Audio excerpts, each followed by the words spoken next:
Alrighty. Hello, everybody. How y'all doing today? Welcome back to another beautiful stream. It's currently Thursday for the majority of the world. Let's see these peeps happen in the chat. Hello. Welcome on in. I'm sorry I missed you guys yesterday. So lovely to see you all. How you doing? Doing better? I am. Thank you. I feel like I had like a mild cold for 2 to 3 days there. Especially on Tuesday, which pushed back a recording by a day, which is why I didn't stream on Wednesday, because I needed Wednesday to do that recording.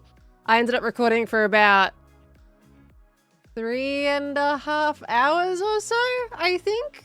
All collab recording with 2 different people for 2 different things. So that was good. So I had to do that yesterday, but Tuesday was a little bit, I don't know, I wasn't feeling great. So hence the no stream yesterday, but it's lovely to see you guys. Hope you've been well. Hope you had a good Wednesday. I am feeling fine now. I still have a bit of a runny nose, but otherwise I'm good. So, should be fine. Should be fine, but it's gonna be good in the video. Honestly, I had fun. I had a lot of fun. I had a nice session with Cup, and I had a nice session with Ren. So, I've thoroughly enjoyed both of those recordings. And I hope you guys like them. I've got to do the editing now on the episode, so I'm gonna aim for a Friday upload for you guys. So we're gonna try and get back to the Fridays. I'm sorry I wanted it out earlier this week, but yeah, I got set behind with the cold or whatever it was. I don't even know. So, you know. Anyway, so hopefully we'll be back to things. Also, I have been acquiring the tech for the video idea that I told you guys about. What is it, like Monday? I think it was Monday. I have video tech now, so I can make my new idea, and I'm so excited. I love all the new tech that I just got. So, still sound congested? Do I? I don't feel super congested. I guess it's probably like slightly there. It's probably slightly there, but yeah. I'm very excited, and everything that I've been testing with the new tech has been super awesome, and I'm probably going to use that in San Diego this year as well. I think it's like super easy to record with. I loved my DSLRs, I loved my Sony, my, you know, that camera, but this is going to be so much easier and so much more convenient, and also less shaky too. Any migraines? No, it was just a constant like headache for 3 days. Alongside other things, but luckily no migraine. I was still somewhat functional. So don't tell Impy, you'll make him jealous. Why? Impy has so much tech. He's got so much tech. Is he be wanting to do some vlogging? I mean, look, if he wants to do some vlogging, I think this camera is just gonna be starting to be the standard in our group or something like that. I don't know. Because Ollie's got it. I used it in Sweden to help Ollie with his filming. And Jimmy got it and he used it in Redmond. So that was pretty cool. Impy can never have enough tech. I feel him, honestly, to be honest. Like, I get it. I get so excited with a new piece of tech. I understand. It's just, technology is an expensive hobby to do. So, and I'm sure he's well aware of that. What camera is it? It's the gimbal. Hold on. Where's my box? It's because it's a DJI. I just remember the name of it all the time. Hold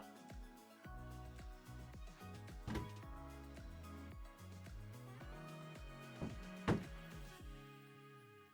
Here we go. It's the Osmo Pocket 3. So it was actually also recommended to me by Evan and Caitlin. You guys saw in the other stream. So it was super cool. And I'm very glad I both Jimmy, Ollie, and Evan and Caitlin. Heck yeah, trust all of them. So, no face cam today though, no. It's not a face camera one. It's more of a vloggy camera thing that I got. And guys, by the way, coming in with the gift subs. We don't want to miss those. Hold on a second, because I just started up stream and you guys popped in with the gift subs like crazy. Because we had Astonished Cat with the gift sub. Thank you so much, lovely. We had Dragwolf with the 10, just dropping a 10 just like that. Thank you so much, Dragwolf. And thank you for the 44-month resub as well. The big red button, oh my gosh. Thank you. And Fantasy with the 5 gifted, and Calamity G also with the 5 gifted. Both of you. Thank you so much, my golly goo. Thank you. Oh, here we go, hold on. We like it, Larry. Thank you so much. I'll also come back to the resubs in a little bit moment as well. Let me change to this screen. There we go. Impulse already has it. He bought it he bought it when he got back from the charity event. He did? Oh, he gave in. Did he see Jimmy's and was convinced? I need to go talk to him about that now. If we see him online later, I'm going to go say hi. Because he didn't stream yesterday. Is he streaming today?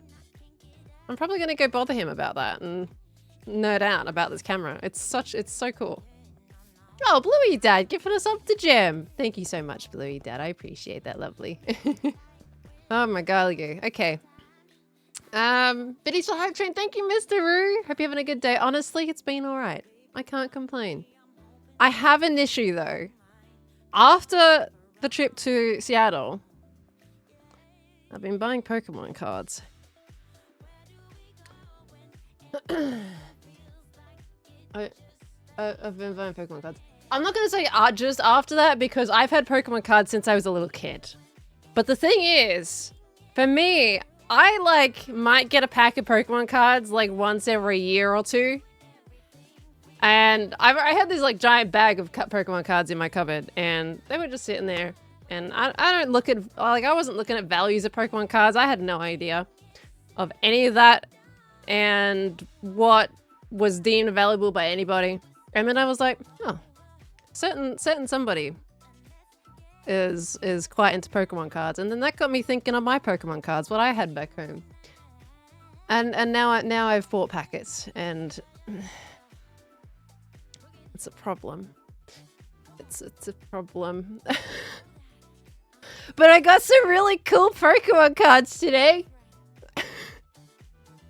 They may not be worth much in the overall sight of it, Pokemon card value, whatever it is people use these days. But I think they're really cool. I got a full art Absol today.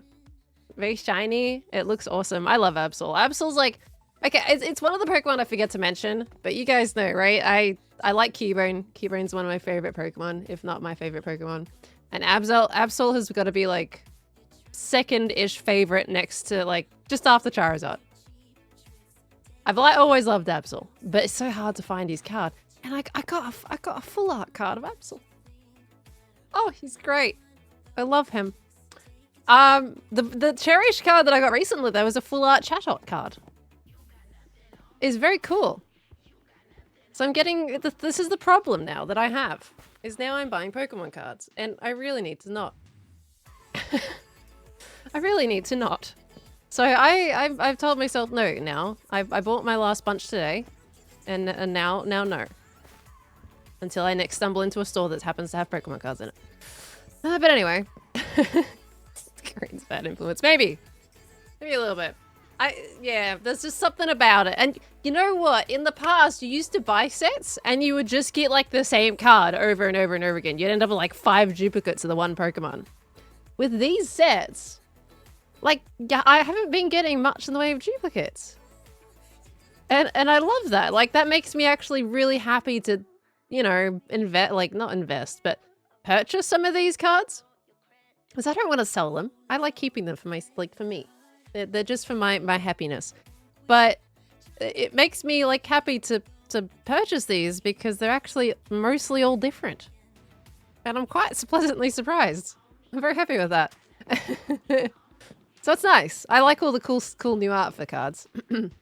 Lanky Jeff, thank you for the 3 months. Welcome back in, lovely. Thank you. I don't know if you guys can guess what has been happening recently. I'm just gonna put away a couple things real quick. Don't mind me. Just gonna chuck some stuff away. I'm running out of room. You in there. You in there. And we're gonna ignore that. There we go. Okay. You think you might get a binder or something? I actually ended up buying one. But it's not an official binder, but it's just a binder that I got online. It's supposed to hold 900 cards. And she's thick! I can't fit any more pages of cards in that thing. She is legitimately, I struggled to zip it up today. She's thick. I need to get another one if I'm gonna buy any more cards. It's ridiculous. Absolutely ridiculous. She thick. I find them very cool. I definitely have fakes from when I was a teenager and like went to a cheap shop and was like, oh, Pokemon cards! Oh, look at that at a good price. They're all cheap. They're all cheap. They're all fake. Sorry. They're all fake. If you're in a like a $2 store or something and you see like a 10 of Pokemon cards for $10, they're fake. Unfortunately, teenager me gave into those, and now I have to sort through all of them and figure out which ones are fake and which ones are actually real. So that's fun. But at least most of them you can very clearly tell. So that's something. Felt sitting into a little card gremlin? Just a little bit. A little bit. I mean, I do love them. I was very sad as a kid when, like, I had pretty much some of the first generation sets. And apparently, according to my parents, I took them with me on a camping trip and lost the majority of them. Some of them have survived. Some of them are water damaged. So I had some good cards. Some of the really like early cards. And yeah, apparently just they all poof. Just like that. Just poof. Gone. With only a few remaining. What? To be fair, I was probably in my single digits. I was very young. But I'm like, how do you just poof all of those cards? I had so many of them. No, she didn't sell them. It was genuinely, they either got lost or someone took them. I have no idea. But I am so sad because I feel like I would have had some really cool cards in there. The ones that actually did survive, they are great. I love them. I'm just sad of what else might have actually been there. Luckily, my Cubone survived. I have a Cubone from my original set. And I love him. So he survived at least. One of my besties. Were they lost or were they stolen? I feel like knowing, look, if it was little kid me that wasn't looking after my cards properly, I probably left him out in the rain. It was on a camping trip. Probably left him out in the rain. And maybe my parents like saw, yep, like maybe they were just so trashed it was like there's just no point. I have no idea. Or I left them somewhere and some kid took them. I feel like it's one of those two situations. It's got to be one of those two situations. Who knows? Because some of them are a little bit like, you can tell they've had water of some kind. Not super much, but they're not in great condition. Cubone survived the day, still survival. I would be the same with my favorite. Yeah, I'm really glad. What did survive? Because I literally... Hold on, I've got like binders galore now. I've got like a binder for all my shinies. I've got a binder for my cards from Japan. I have Japanese Pokemon cards. And I have my big boy binder that has everything in it. Sorry, I'm having a look. Don't mind me. I'm having a look. What's survived of my old cards? I have, you guys know the cards that were like, they weren't very popular back when they released, but they're the ones that you could scan and like it would go into a game or something. I have some of those and I've been told that those are sought after. So I have those. I've got like Dark Kadabra, Dark Charmeleon, like Dark Persian, like a bunch of them from the old like Rocket set. I've got a Delta series Rayquaza, Charmander survived. I've got Seaking, Magnemite. Like these are all the olds. Like they're not the first edition stamped ones, but they're the old ones. The e-reader, yeah, the e-reader cards. Yeah. Pikachu survived, by the way. Super damaged, but he was also part of my original set. But he's also there. The one that I do have one first edition, like that's actually stamped, and that's Sabrina's Abra. But I got a few. Eevee's here. Eevee survived. I got a Team Rocket Eevee. But yeah, I got a bunch. There's a bunch of like Delta series ones that survived. There's a mix. But yeah, I got a few of the basics. Pikachu has seen some things. It certainly has. I have a couple of the old Pikachus. So I've realized I have a bunch of dark ones. Okay, remember Chunky Pikachu? Yep, I have Chunky Pikachu. He doesn't have the red cheeks though, which is the valuable one. I have a regular Pikachu, and he's very, he's well loved. Let's just say that. There we go. Put those over there so I can actually do things. Whoopsies. Okay. X, thank you for the 11 months. Welcome back in, lovely. Thank you so much. How you doing? You could have a Pokemon IRL, which would it be? In real life? I feel like if I could have a Pokemon in real life, it might be Absol. Either Absol or Charizard. I love Cubone. But like, I don't know if I would have a Cubone in real life. I'm not sure.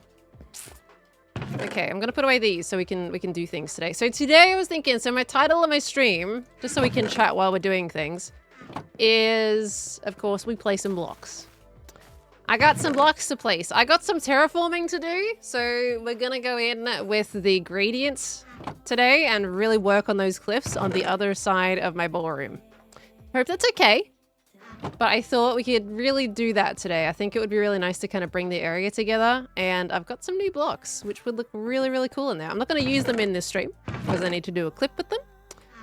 But I've got some of the new things, and I think that would look really cool if the cliffs were all done. Would they fit in your house? Well, I think Absol's not like terribly big. Charizard wouldn't. Cubone would. But I feel like Absol's size isn't crazy, right? From recollection?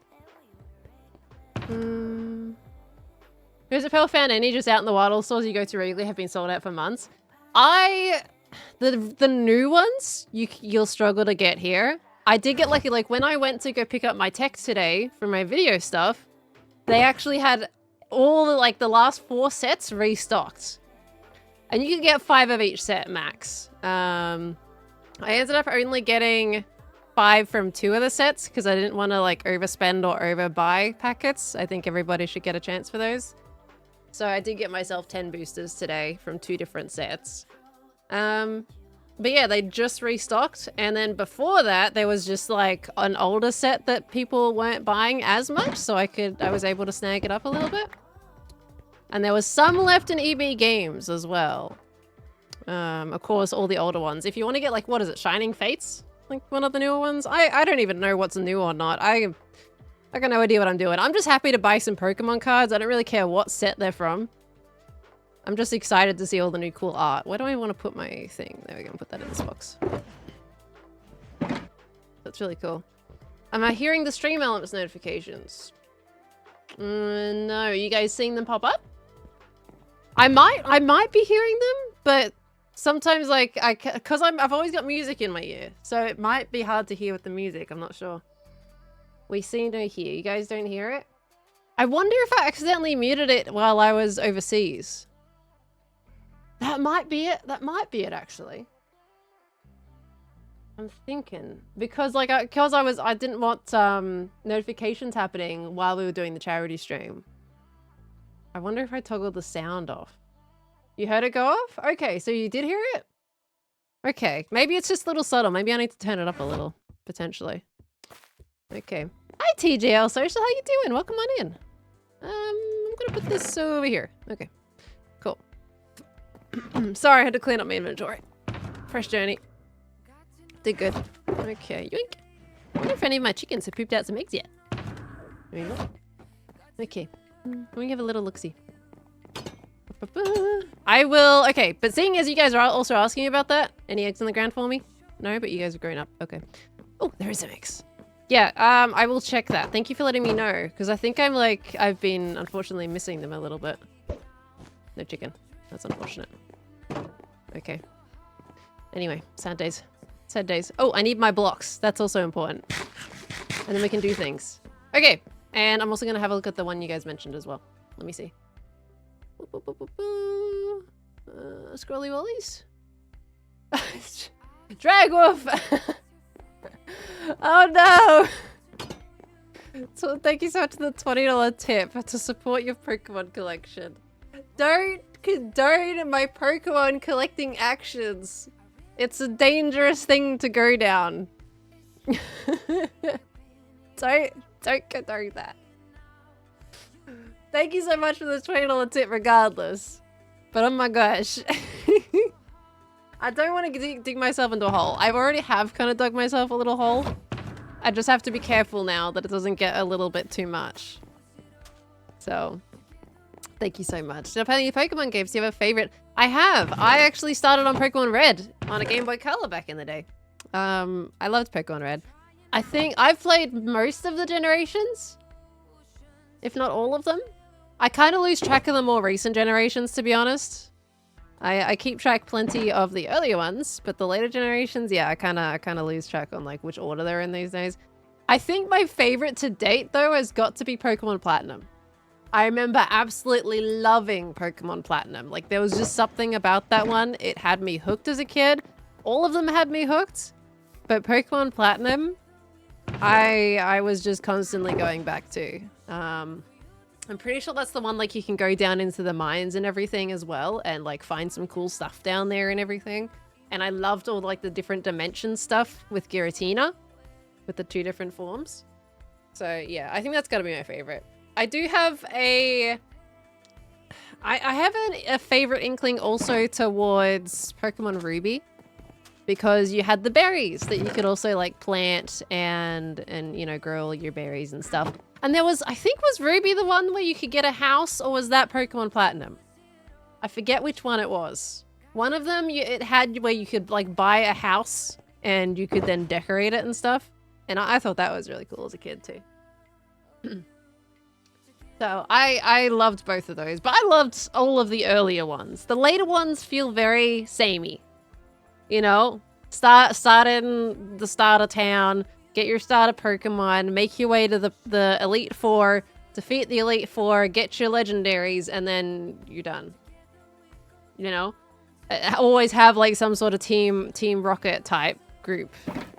They all just felt very samey, just with new Pokemon.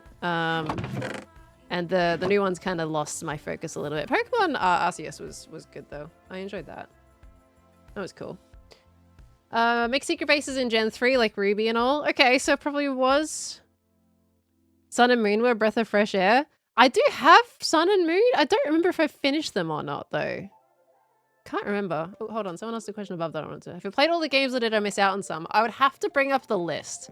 I definitely missed some alternates because I would only like buy one of the 2. The only time I've bought 2 of the same generation was Violet and Scarlet, where I bought both of those. I played one in private and one on stream. I think all the other ones I've just bought like one or the other. Pokemon Black was your first Pokemon game. See, Pokemon Black to me feels so new, but it's not. Pokemon Black is kind of old in the grand scheme of things. Compared to a lot of others. I do have Pokemon Black, but that still feels new to me. Everything after like Pokemon Black is new. Everything before that is like, yep, that's the generation I loved. Okay, I need Grey Wool. Oh, we also, hold on, we also need slabs. We need some slabbies as well. Would be good. Get some little slabbies. Maybe some of these. Okay. You started with Pokemon White? Hey! Pokemon Black White being hated on for being new? What? Hated on for being new? How does it get hated on for being new? Yellow was your first one? Nice! So you have Pikachu? Pikachu is your starter? I really wanted to play Pokemon Emeralds, but I don't think I think I couldn't find a legit copy of Pokemon Emeralds. What's your preferred Pokemon type? Thinking about it. Usually you start with the rock gym. I tend to, like, I love the fire types. I very much have a preference and a bias towards the fire types, but if we're talking like more of early game, less pain, I think it's usually I go with grass. Water is my least favorite. It's very unlikely I choose a water starter Pokemon. Sorry. Sorry to all the water starter lovers out there. I need more tough blocks. Can we go mining for some tough? That's all I have. Can we do a bit of mining real quick? I need more tough. We're gonna run out. Emerald gets very expensive when you can even find it. Yeah, he's probably a lot more sought after, that one. Bug least fave. Bug is so weak. All of the bug Pokemon usually just die so fast. And their attacks just, they're not... Yeah, Bug is definitely... It's Elite's favorite because it's just not very effective. So weak. I remember that all the time. I'll be like, oh, I could try a bug playthrough. And no, I would regret everything. Bug's the worst, I'm sorry. Which is a shame. Okay, tough blocks. Tough anywhere? Tough. Tough may be somewhere. In my mines? Hello? Ooh, plenty of andesite down here, though. I think Tough is actually pretty easy to find down there, so maybe I should go all the way down to the bottom, actually. But they're so cute. I mean, some of them are. You borrowed your mate's Emerald Game Boy cartridge semi-permanently? Do you still have it, Jammies? And how long ago was that? How much stuff have you drained from this cave? I'm not sure. I don't know how much I've used in total. Do I have a favorite legendary? I'm just like doing a flashback. I honestly, are we talking about looks or powerfulness? I do quite like Reshiram, which of course that's Pokemon White. I think he's pretty cool. But also the other one, I forget the name of the other one. The Pokemon Black version. Both of those legendaries were super cool. Xerneas is your favorite? Xerneas is a newer one, right? What generation was Xerneas? And I only know that because I've got Xerneas and Pokemon Go that I caught in America. Zekrom, that's it. I quite like both of them. I don't know what would be my favorite though. You know what I miss? Is having like a bunch of the semi-legendary Pokemon to catch in the games. Which I think they probably have a bit now, don't they? But I remember we had what are they called again? You had Suicune? Is it Suicune? Like those three. Going to find those in the Pokemon games are really fun. Yeah, the pseudo legendaries. I always loved trying to find those. And you'd have to like chase after them and it would be like a task to go and do it. Entei. I loved Entei. But they were super fun to encounter. I know Kawaii, John. Suicune? Suicune, okay. Sorry, it's been a long time since I've played those. Yeah, the roaming legendaries. I like roaming legendaries. They're really cool. So you finish the game, you get your legendary with your Master Ball, but then you've got the roaming legendaries that you can go after. It's been a few years since I played that game, don't shoot me. Sorry if my pronunciation was a little bit off. Okay.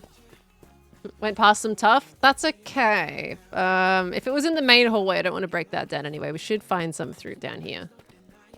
Garchomp? I was never really big on Garchomp. I know it's a super strong Pokemon, but I was never like really all about Garchomp.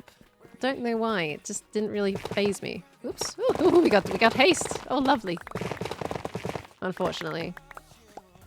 Am I excited for the new Legends EA? No, honestly, I haven't been excited for a new Pokemon game in a little while. Which is going against like everything I'm saying right now, considering how passionate I am talking about some of this stuff. Like, I have not been keeping up to track with the new games, unfortunately. I've got no idea what's going on half the time. But if it looks cool when it comes out, I'll get it. However, Nintendo prices just make me not even want to really pay attention to new releases. I don't really want to pay over $100 for a Nintendo game. So I just kind of put it out of my mind until I actually feel like playing a game. Sorry, I don't have any torches on me. It came down ill prepared apparently. Yeah, I'm just like, okay, if I ever look for it, oh, okay, it's a new game. Let's go buy that. Then I'll go for it. Is that free roaming? Well, they're all kind of free roaming, but is it like more like is it Arceus? Do people pronounce it Arceus or Arceus? I always see people kind of go between the two. But do they kind of go more in terms of that direction from what I remember hearing? I'd say Arceus. Because some people say Arceus, which doesn't really sound right, but I have heard it said. I would say Arceus, and then I would hear someone say Arceus, and I'm like, oh, maybe I'm wrong. So, the amount of times I've gone back and forth on that pronunciation. Oh my gosh. The thing is, I want to know how it's like, I want to see the Japanese characters. Because that would sell it for me. Because I know how to pronounce, like, Japanese characters. You pronounce it how you pronounce it, the Arceus? Well, I used to say Arceus more. And then I just kept hearing Arceus. So then I changed it. I think I'm team Arceus more than Arceus. I feel like Arceus just sounds awkward.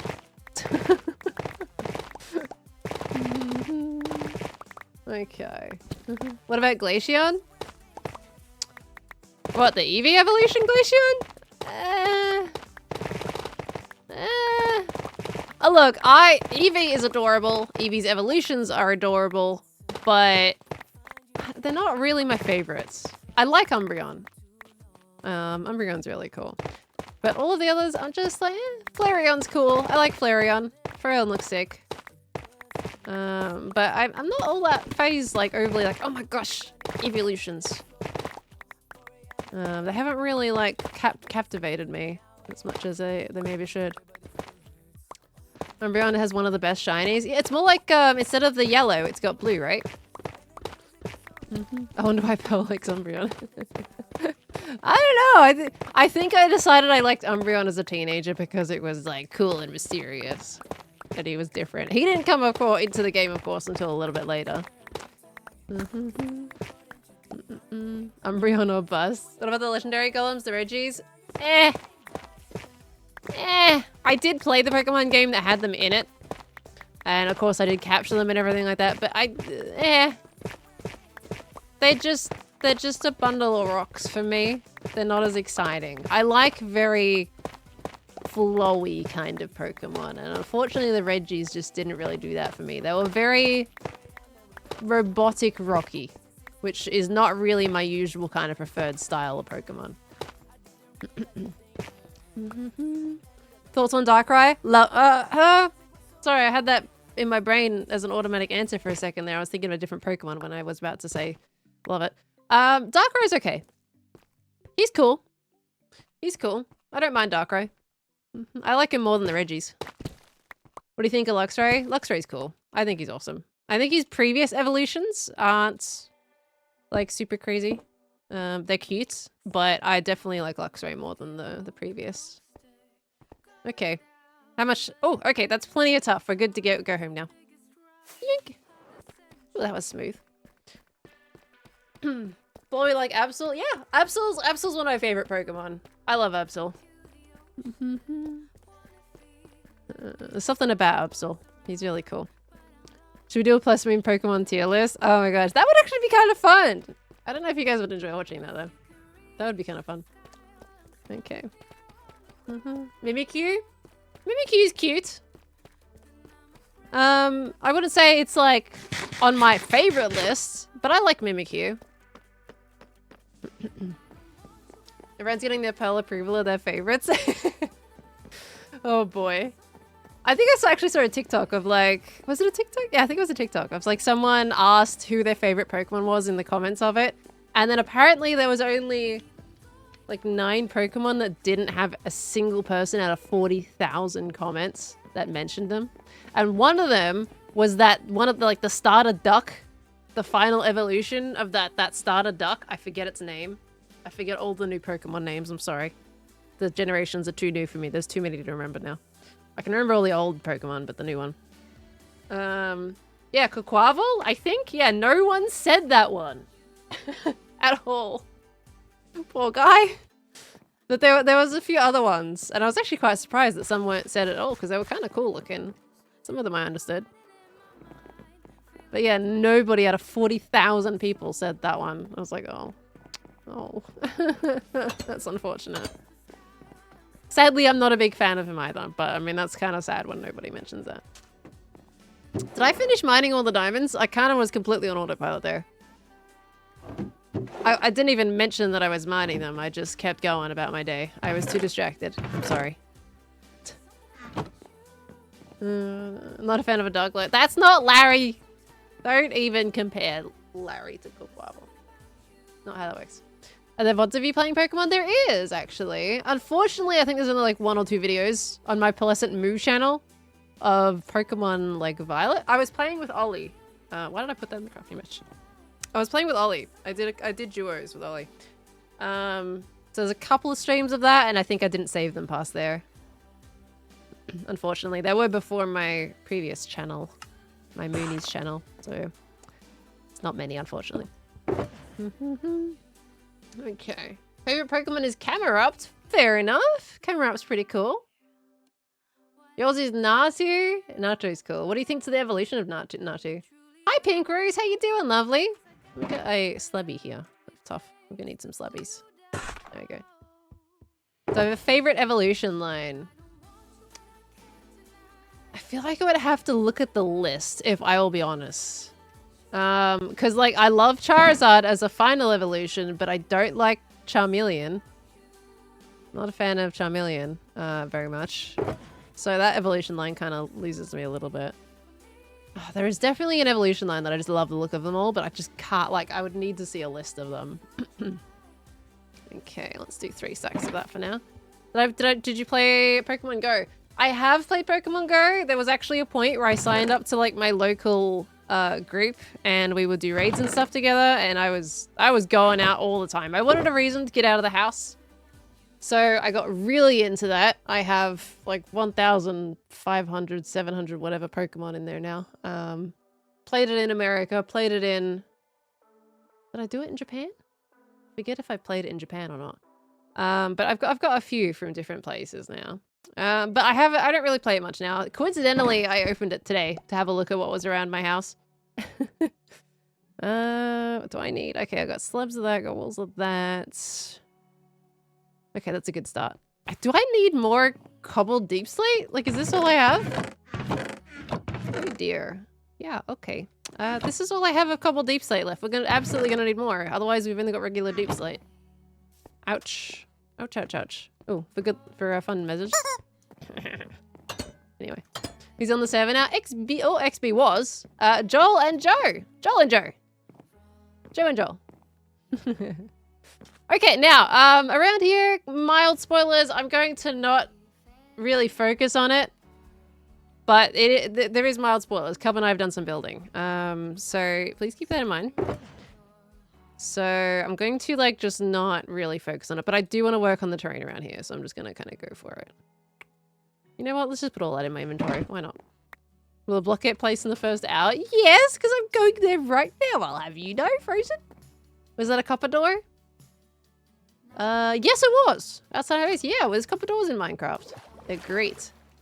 Okay, I'm going to try and not look at it like wholeheartedly here.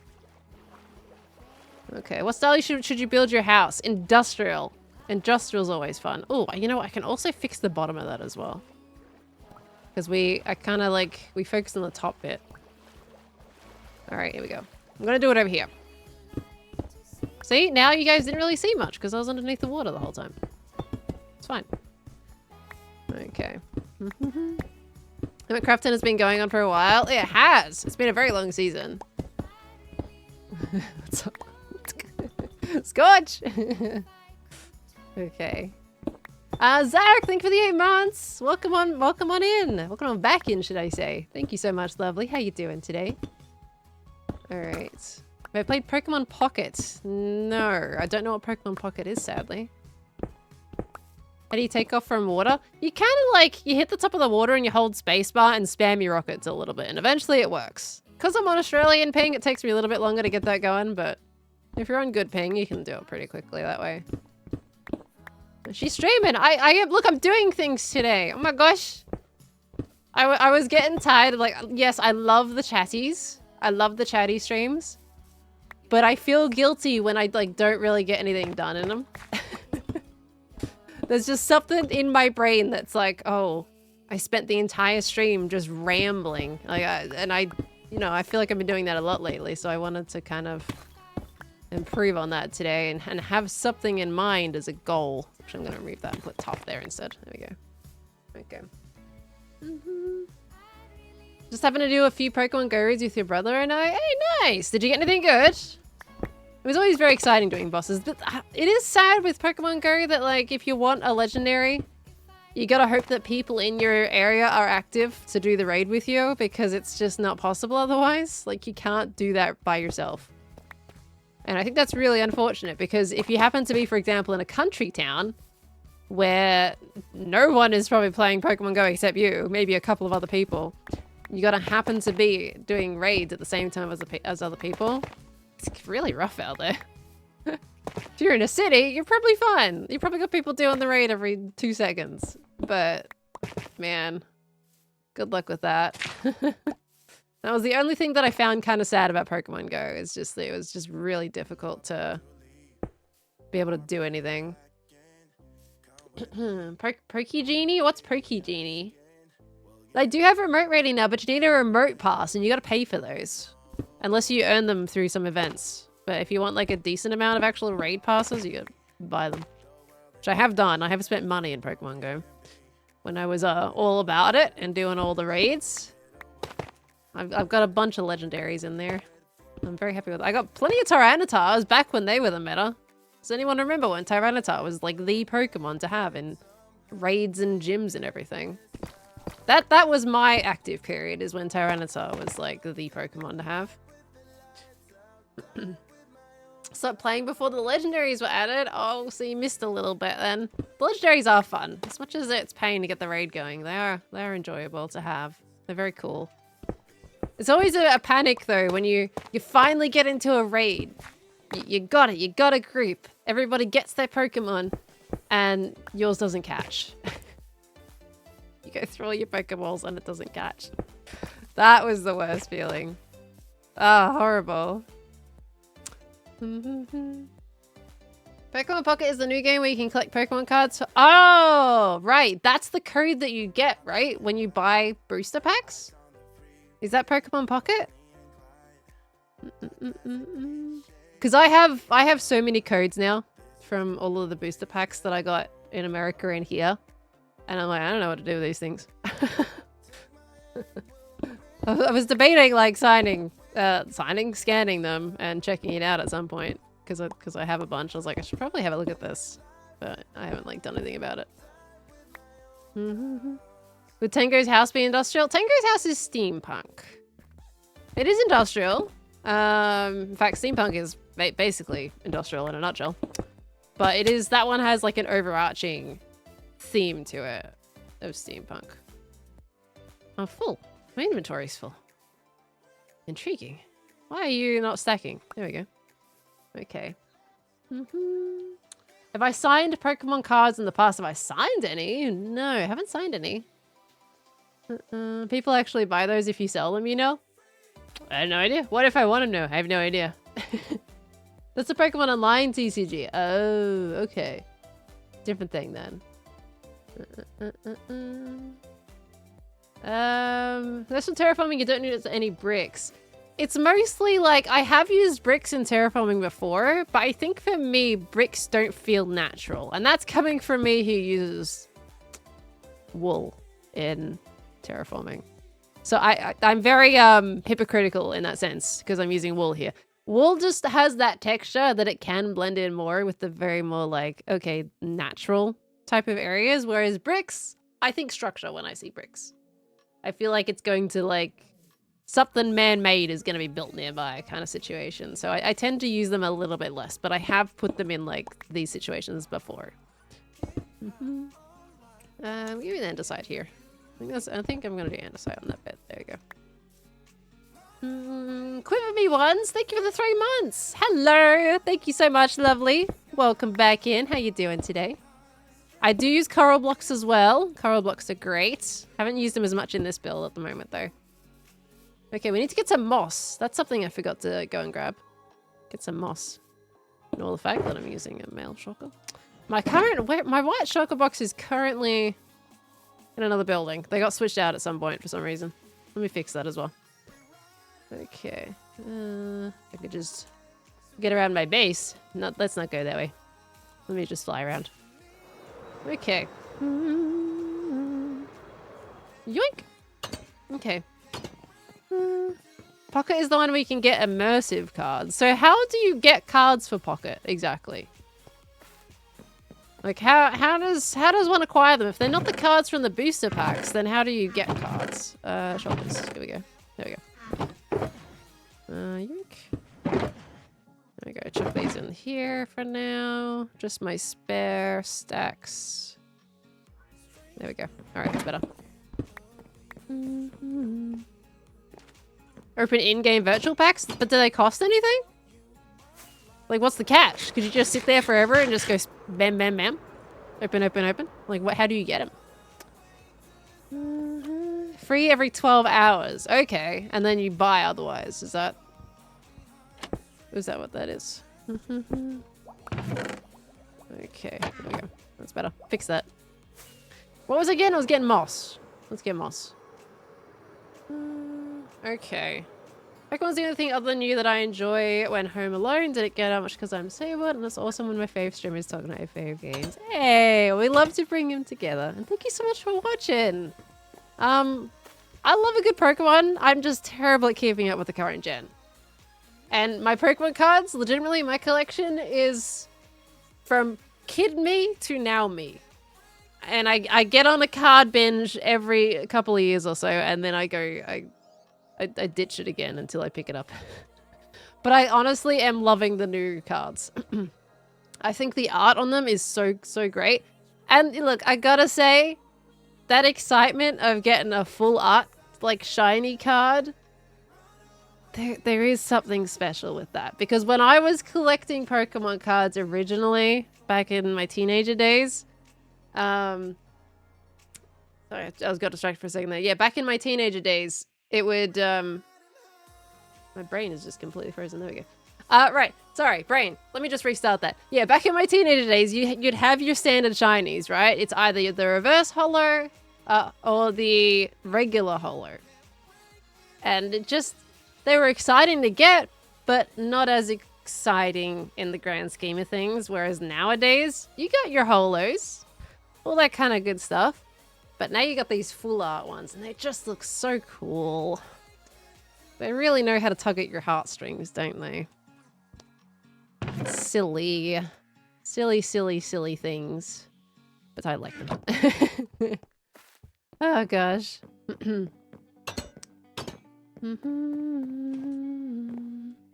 you ever learn to play IRL, check your local game store for a pre-release. You purchase a deck of a new set for its release and play a small tournament to win. Ow! Ow! Excuse me! To win more packs. Okay, ow. Is there any eggs on the ground? It's an egg. Ow! Let me out. Okay. Can I stop being on fire now, please? Stop it. Of course I go out as soon as... It's fine. Anyway. What was it saying? I was responding to something and I can't remember. Oh, yeah. The thing is, like, I don't know if I'm really interested in playing as much. I mean, I have been kind of playing similar stuff with the Hermitcraft TCG. Like, it's almost this, like, kind of the same type of style of playing, right? You got your movesets, except though something different with Pokemon, though, is that you do have, like, evolutions, whereas Hermitcraft, we don't evolve. We're just the same person the whole way through, so, there's none of the evolving type mechanic in there. I'm trying not to look at that bridge, if you're wondering why I'm being so weird about going around. There we go. Okay, let me have a look at what I've done so far over here. So I like... Ah! Bridge. Yeah, that works. I need to get some sand as well to do the sand bit for down there. But that's working. Okay, and I also need to work out what the heck I'm doing up here. Like, am I just carrying that as a cliff all the way around? What am I doing there? The reason I didn't do any stone, because I was like, what on earth? How do I mess around with this section? I feel like I should... no. I was gonna, like, break that and kind of have it separated. Because I could have that follow all the way around, and then that'll merge into this, like, little corner section. Which is probably the way to go. Or I bring that down. Oh, yeah, maybe I bring that down here. Yeah, maybe I slope the grass down here, and then I continue that wall around there. So that's going to have this nice little slope, and we can kind of have this dip down with the wall. I think that'll look nice. Let's do that. Okay. That'll be good. May I suggest a waterfall? Waterfall would really make sense here. I don't have any large bodies of water that would support the logic of a waterfall at this stage. There'd be a chance for waterfalls in the future, though. Need more stone. Okay, there we go. Alright. And then we go. So we want to go... Let's see. I'm going to need to replace some of this. I don't have my ult online to kind of just build, so you're gonna see me in free cam a little bit today to just get my outside perspective a little bit quicker. Okay, what's that behind you? Huh! Comes base? That's what you meant, right? Comes base is behind me. Okay. Look up Pocket Full Art. They're really good. Pocket Full Art? I don't know if I would end up playing the Pocket version though. I don't think I have really much time to invest in another app at this stage. Okay, right. So we need to take this back a little bit. All right. Comes base jump scare. Careful, it's taking over. All right. I'm gonna pull this back a little bit. All right. I'm trying not to focus on the bridge. You guys are gonna see that tomorrow. Both Cub and I have episode releases tomorrow, so you'll see it then. I just need to get into my editing. I wanted to do a bunch of editing today, and then I was distracted picking up tech equipment for my next video idea. Ludwig, thank you for the 19 months, and Elsnet, thank you for the 45. Welcome both back in. Thank you, thank you. Whoopsies. I meant to just hit that. Instead, I just dug in a huge hole in my face. All right, there we go. Episode tomorrow. I know, finally, about time, right? Ay, ay, ay. Ay, ay, ay. I looked at my channel today. I was like, how long has it been since a video?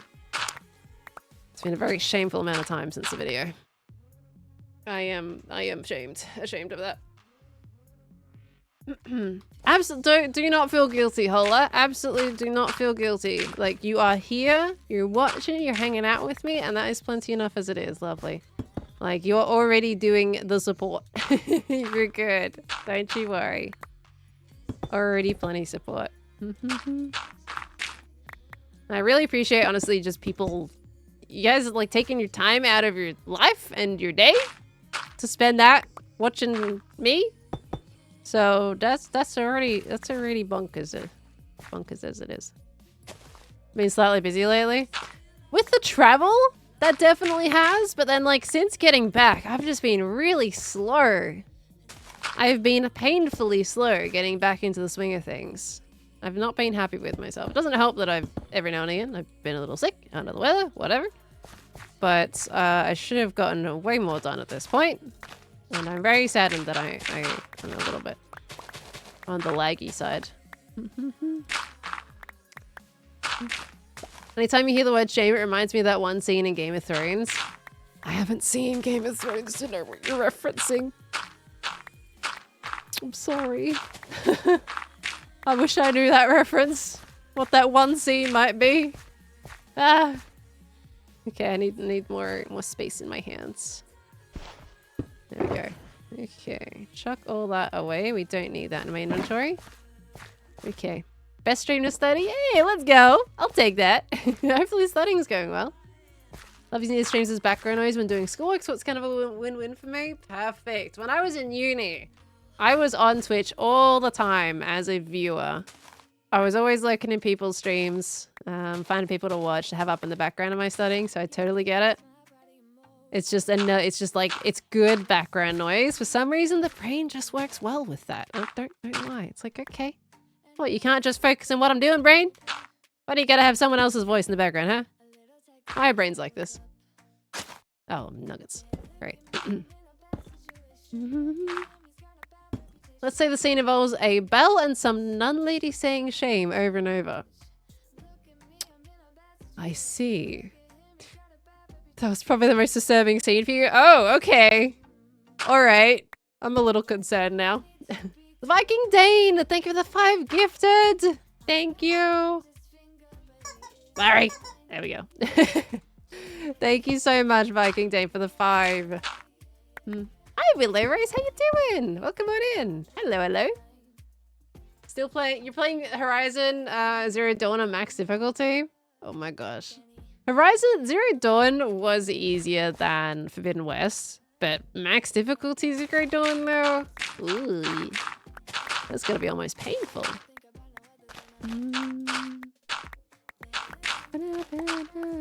Best stream of the drawer. What are you drawing? May I ask? You don't have to answer. Feel free to like keep drawing. You know, don't have to take your hand off the pencil. I'd be like, okay, I'm drawing. Just let me draw. Stop asking me questions. Ah. Ah.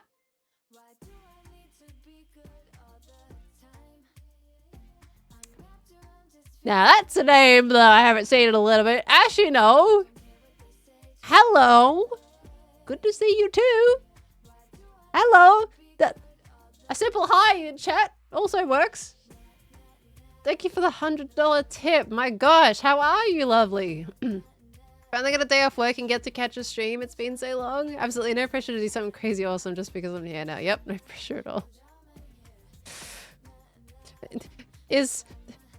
I mean, am I by default crazy awesome? Yeah? Does that count? Sorry, that's cheesy. How you doing, Ashina? Good to see you, lovely. My gosh, I hope you're being well. You got a $100 tip. Still as crazy as always. Thank you very much. Does it count? Well, I don't know how to satisfy. I'm sorry. I don't know how to satisfy. Oh my golly goo. Are we placing blocks? We are placing blocks. We're also removing blocks, but we're placing blocks too. Hello, hello. Thought we were about to get toe balls for a second. Don't you cry tears me, Frozen.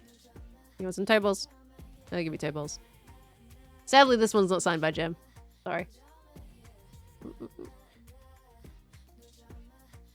Don't take a drink. Ah, okay. I'm trying not... This is how you get me to show the bridge, isn't it? That's what it is. Oh, I see what you're all doing now. The absolute cheeks. Okay. Sadly not signed. No, sadly not signed. It's very unfortunate. It's very unfortunate. Okay. Go back to the ankle talk. I said toe balls! Toe balls aren't ankles. They're toes.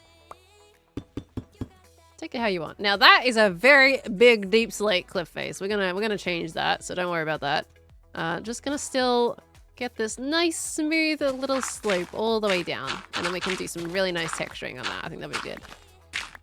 Surprisingly, it was Scar who brought up feet in the repo stream yesterday. Why did Scar bring up feet?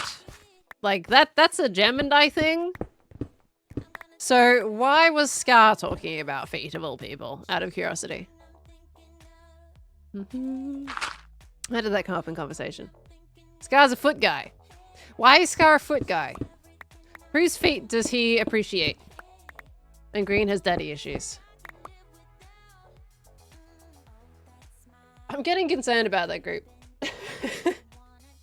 I'm a little concerned. Joe's feet. Why were they talking about Joe's feet? What happened in that stream? Dear gosh. This is me apparently missing enough gig streams where I'm just utterly confused every time. I do see, like, you guys post on my For You page. Like, every now and again, I'll see you guys post about whatever happens in a gig stream that morning. And it's always the most strangest lines that have been spoken. But I can't question it. It's perfectly normal in this wonderful group of people. At least it wasn't ankles they were talking about. I feel like feet is subjectively worse than ankles. Like, an ankle is an ankle, but a foot, like... Feet?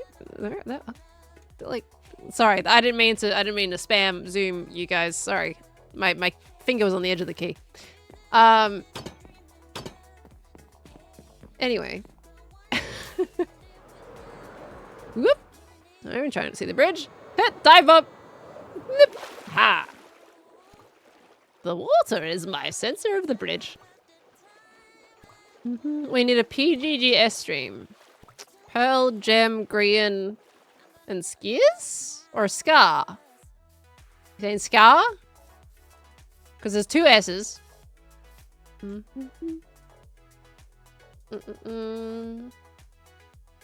Secret Life callback.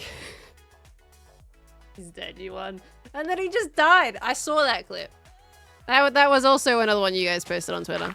I saw that. It's afternoon, isn't it?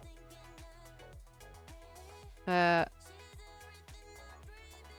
we go.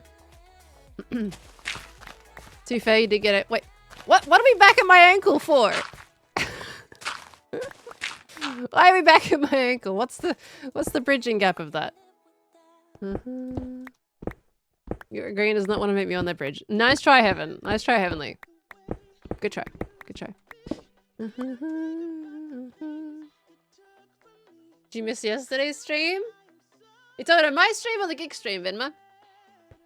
Probably gig stream. I didn't stream yesterday.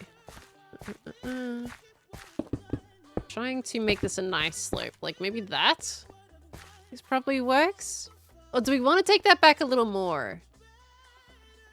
Oh no, that's fine. That works. So now we just gotta build out this stone a little bit and bring that up here.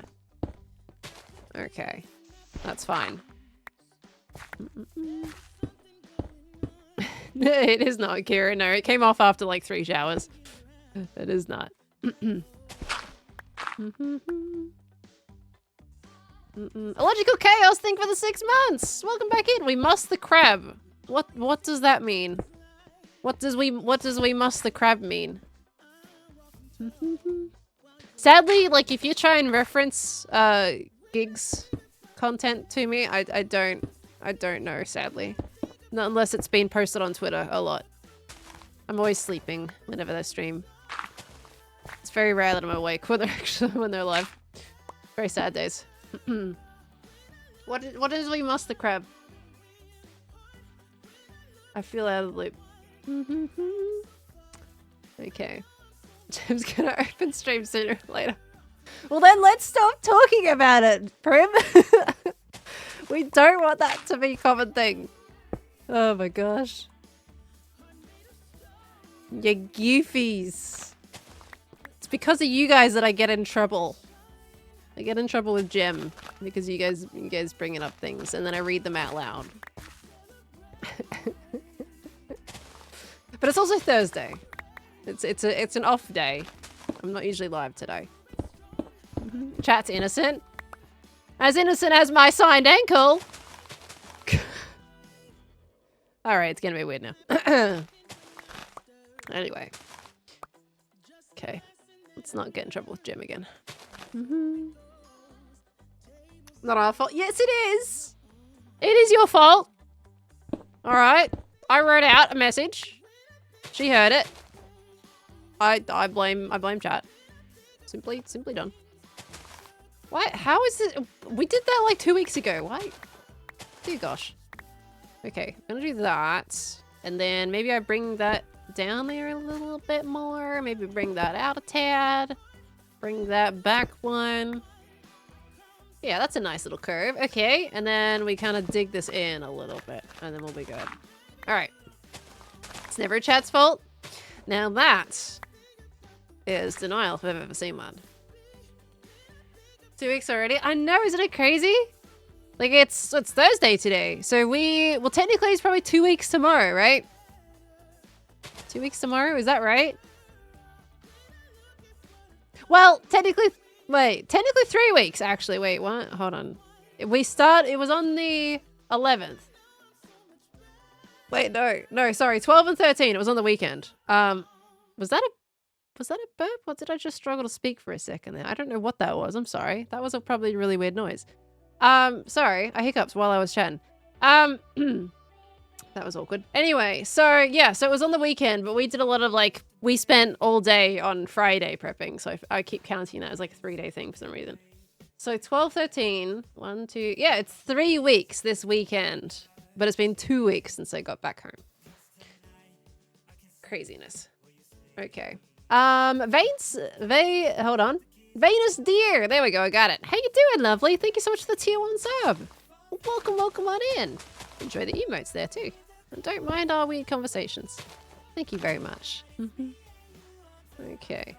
This is working. I'm liking how this is working. I'm glad, I'm really happy that we're doing things while chatting today. It feels lovely. It feels wonderful. Yes, I do need to catch up on that miraculous. Don't worry, that is in my brain. That is in my brain.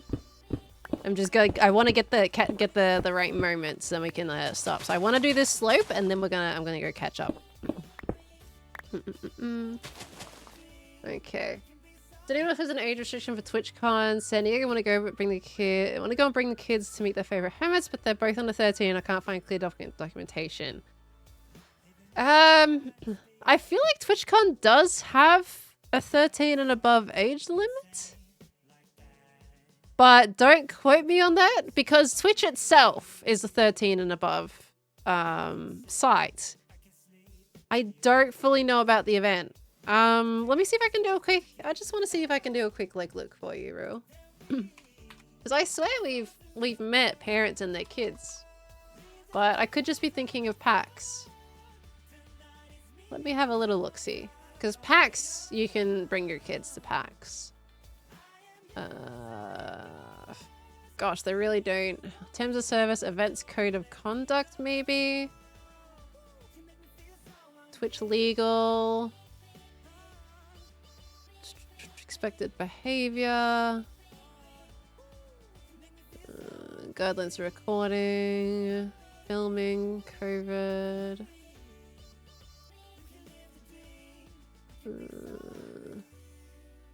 Is that... Let's see. TwitchCon San Diego 2022 was 13 plus with some 21 plus sections. The event is open to individuals 13 years of age and older.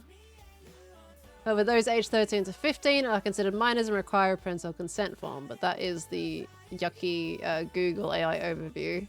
I saw the first bit that I read out was from a Reddit post. Okay, we got TwitchCon Europe frequently asked questions, and it says, we regret that anyone younger than 13 years of age may not attend, even if they're accompanied by a parent or legal guardian. So, I'm sorry to say, I'm gonna say no, unfortunately. Based on what I could just see their entrance requirements. Hopefully I don't get blown up by a random creeper. I'm just gonna have double check. I'm clicking on the site itself, because that was like a paragraph that was popped under there. Anyway, it's so annoying. Yeah, it's mostly wrong too. It's why we always want to double check. Where was it? I just want to like click on the site and see it written down. First play, period items, badges, airspace, certain neighborhood, no compensation, security, regulations. Okay. Sorry, I'm doing a quick look here for you. It's usually in the frequently asked questions, from what I could tell. Prohibited items. Maybe up here. Admission.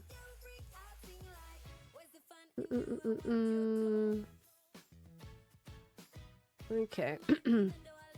Technically not allowed to be on here. Yeah. You're not allowed to be on Twitch technically if you're under 13. And I would say the convention is the same. I mean, from what I can already see, it's just a general no. I would say in situations, you're probably better off like aiming for a PAX or something, but I understand, unfortunately, hermits don't typically go to a PAX. But the one in Melbourne, we do. Or at least I do. I can't get the hermits down here, but it's the Melbourne one. I'm just like, I could see the paragraph for it on Google, but like clicking on the actual site, I can't find it. Tickets?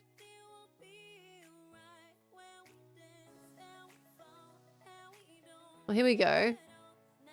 Yeah, here we go. There are restrictions. I mean, this one is TwitchCon Europe, but yeah. But under 6 as well. Have their own hair, get their own use it. Yeah, that's a no. There we go. Do you want me to link you? Let me give you a link if you want to have a bit of a read. That doesn't say Rotterdam, but I would say it's going to be the same for San Diego.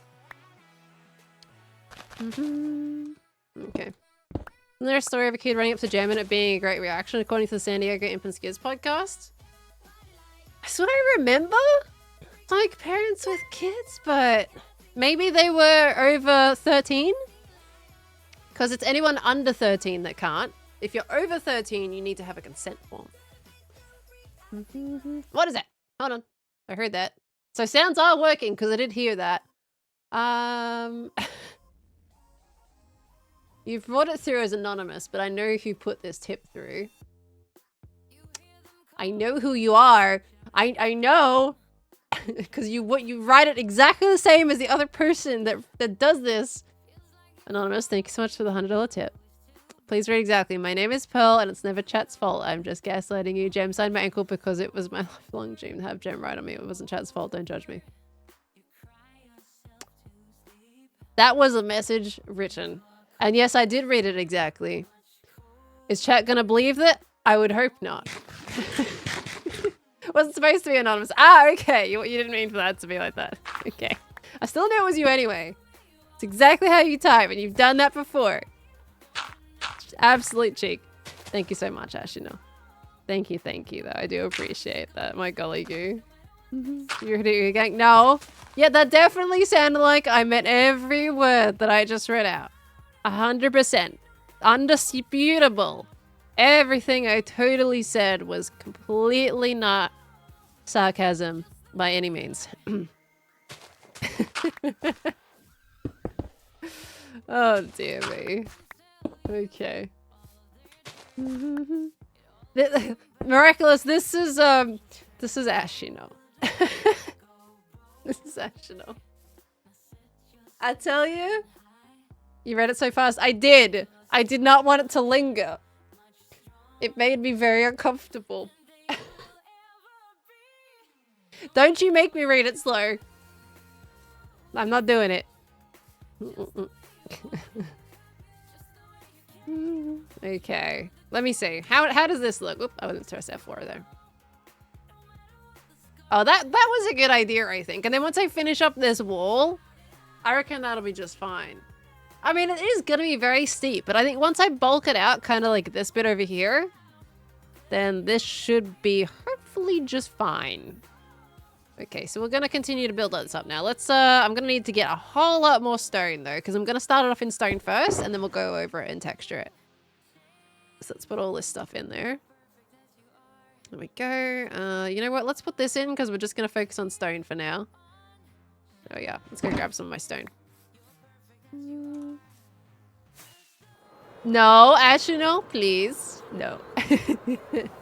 It is genuinely, it does make me a little uncomfortable. On a serious note, it's a little uncomfortable.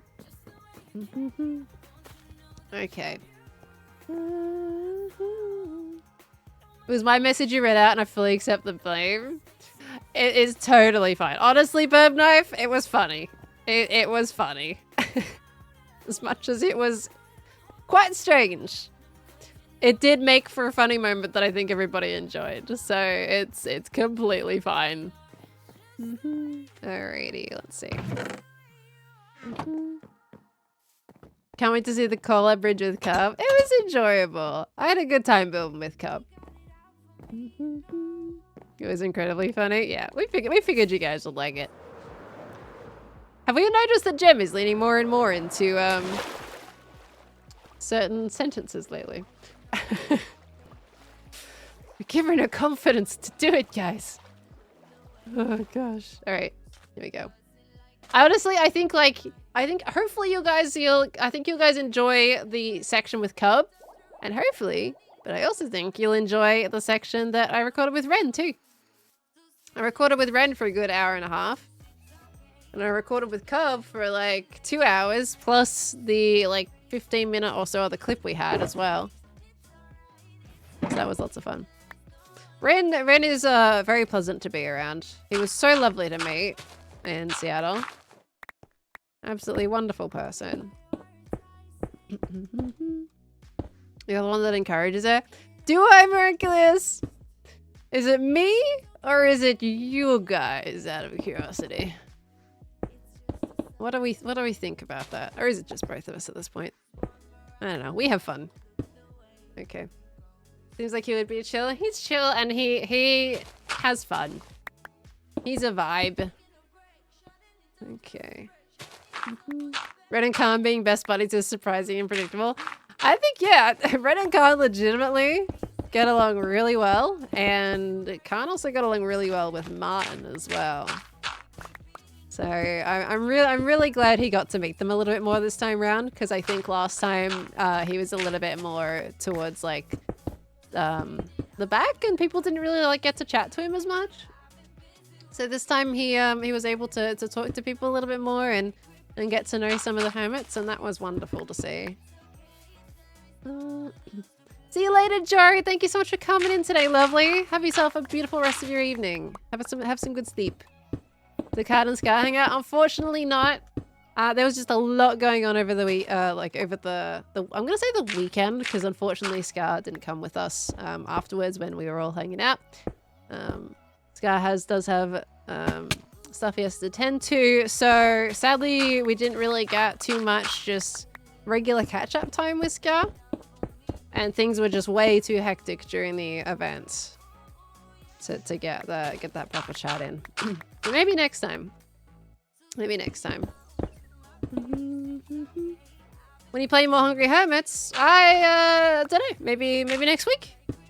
Cub wants to play some Hungry Hermits, and he did message me about some sessions, so potentially next week. Kanye only know Gale. Too much Baldur's Gatering. Oh, let me get some torches, because this is going to end up being covered up a little bit. Let's make sure we're lighting things up. One of my favorite tidbits from the Seattle stories is hearing you were just chilling on a paddleboard in the middle of a freezing cold lake despite barely knowing how to swim and having traumatic experience with water. It was really brave of you and a lot of trust in your friends. The thing is with our group of friends is, yes, they're very trolly, they're very playful, and they will prank each other. But when you say like, hey, I can't swim, I've had memories as a kid, like they take that very seriously. Everyone, as much as we seem very immature as a group, everyone is very mature minded and very mindful of, you know, making sure that everyone has a good time. So I essentially completely trusted him, and if I did happen to fall in the water, it's okay. I was safe. I had a jacket on, so it was fine anyway. I was prepared for that. But I did trust them. Like, no one's going to intentionally, like, put someone through a scary experience like that. Everyone is so caring and extremely mindful of each other. I love this group so much. Legitimately. Some of my favorite people in the world. And being able to catch up with them in person, like, after these events, we have this fantastic cause that we're able to raise money for charity. It's absolutely amazing, and then we get the added bonus on the end of it that we all just get to hang out together and vibe. Like it's amazing. And but it's sad whenever you leave, you go home, it's like, oh, don't know when I'm gonna see him next. You know, when's the next time this person's gonna come back to the meetup? Like, you know, you just never know. You never know. That's definitely the saddest part about it. But I trust that group wholeheartedly. So that was completely fine. Oh, it's okay. Is it Kirsten on Twitch? Kirsten on Twitch?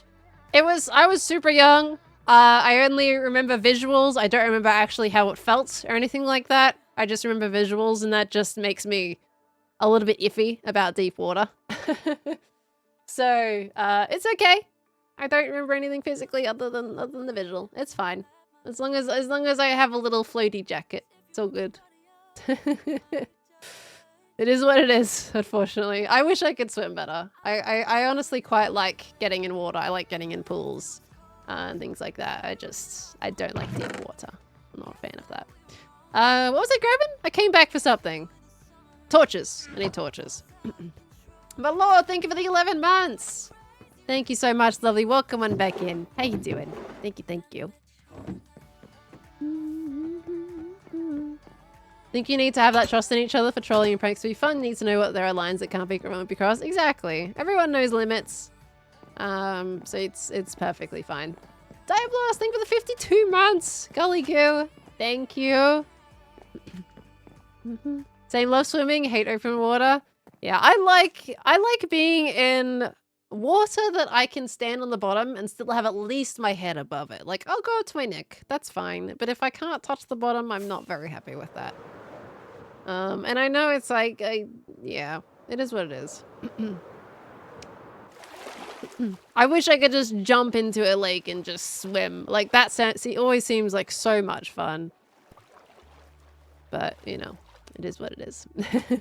I honestly, I think the one thing I think that stems from childhood with me is that when it comes to water, like lakes and oceans, you don't know when there is just suddenly a deep hole.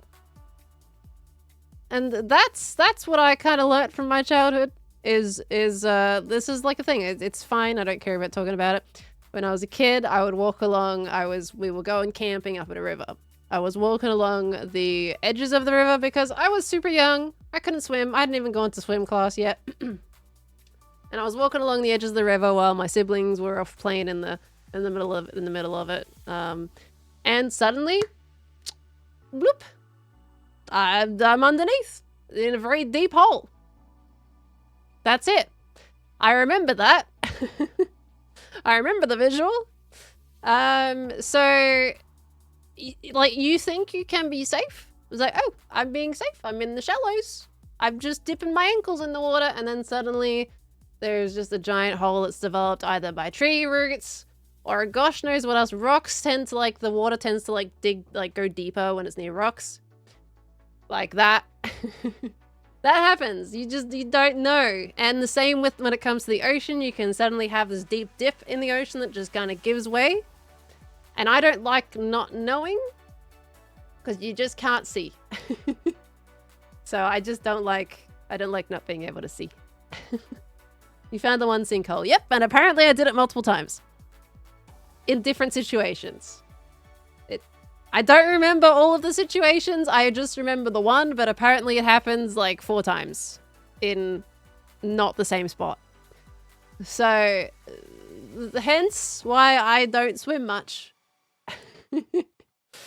So, be careful.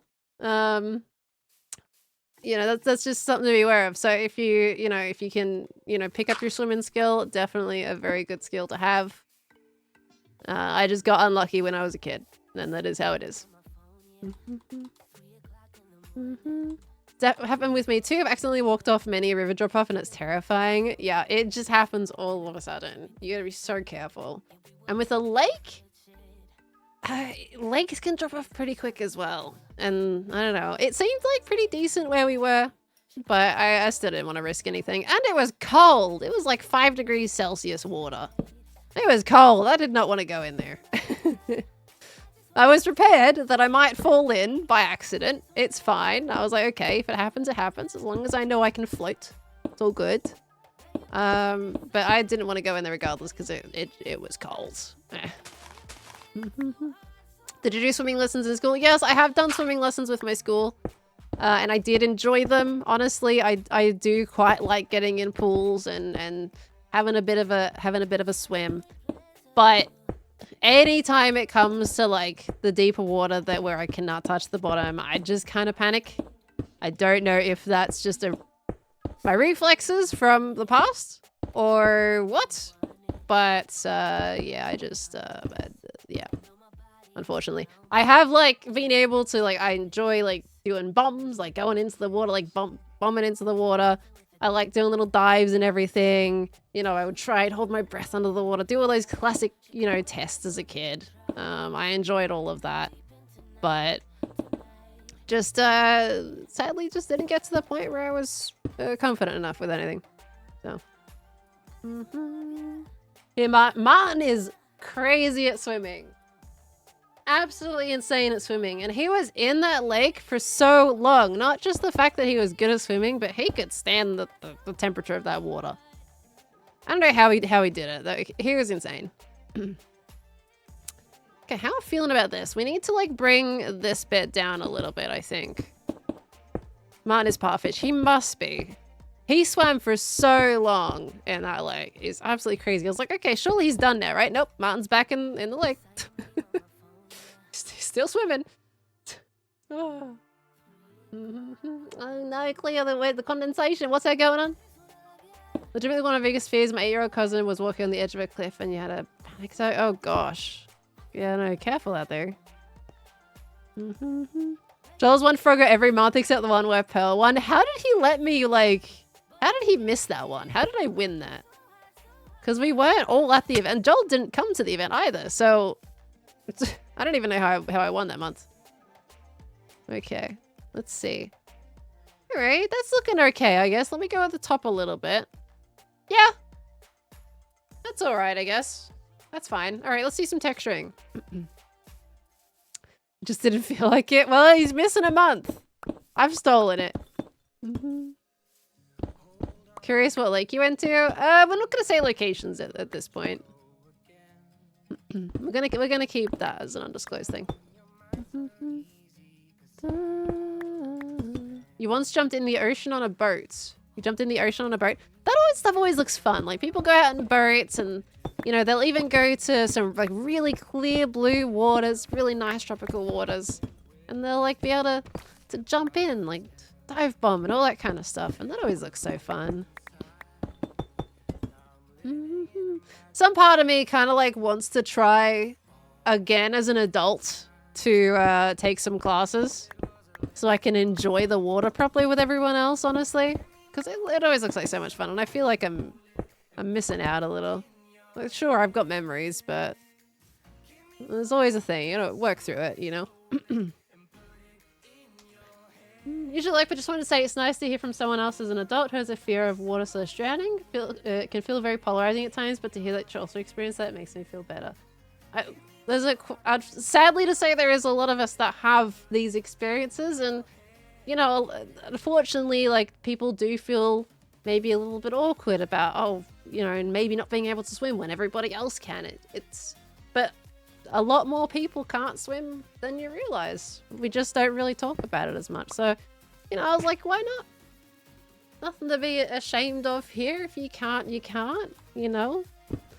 We're all in it in this together, right?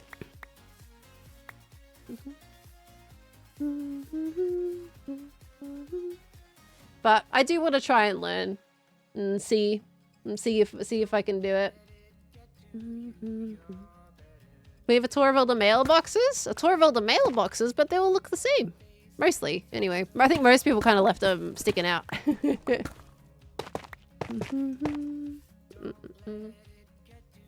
Well, Lord Bellsouth, I'm gonna put it out there. So, if you have a kid, right, and you let them swim in a water when you can't swim, I feel like that's just a really silly thing to do. Like, if you're the only one there that would be able to supervise a kid swimming in either the ocean, pool, wherever, don't let them get in the water. Because what's worse than a kid drowning? 2 people drowning at the same time. Because if I would jump in, we would both be drowning. You know? I did a little laugh there. That's not to make any light of the situation, but that's just my nervous reactions. It's just, yeah, you know, if there's no one there that is capable of swimming and is able to react in that kind of situation, then just don't go swimming. Anxious laugh. Yeah, that's it. You just don't. You know, there we go again. Anyway. Don't need to have 2 people drowning. But usually, if you've got kids, go to a place where there's lifeguards, regardless. So. Assuming you can always control what kids do. You should really keep an eye on your kids around water. Like, yes, you need to be controlling your kids around water. Like, a kid should not be able to just go and jump into the water. You need to be keeping an eye on them around any body of water. There is really no excuse for that, in my opinion. If you're near a body of water, you need to be keeping your eye on them at all times. And if they have this issue of constantly trying to run towards water because they want to get in it, then take them away from the situation. So, you don't put yourself or your kid anywhere in that situation. Like,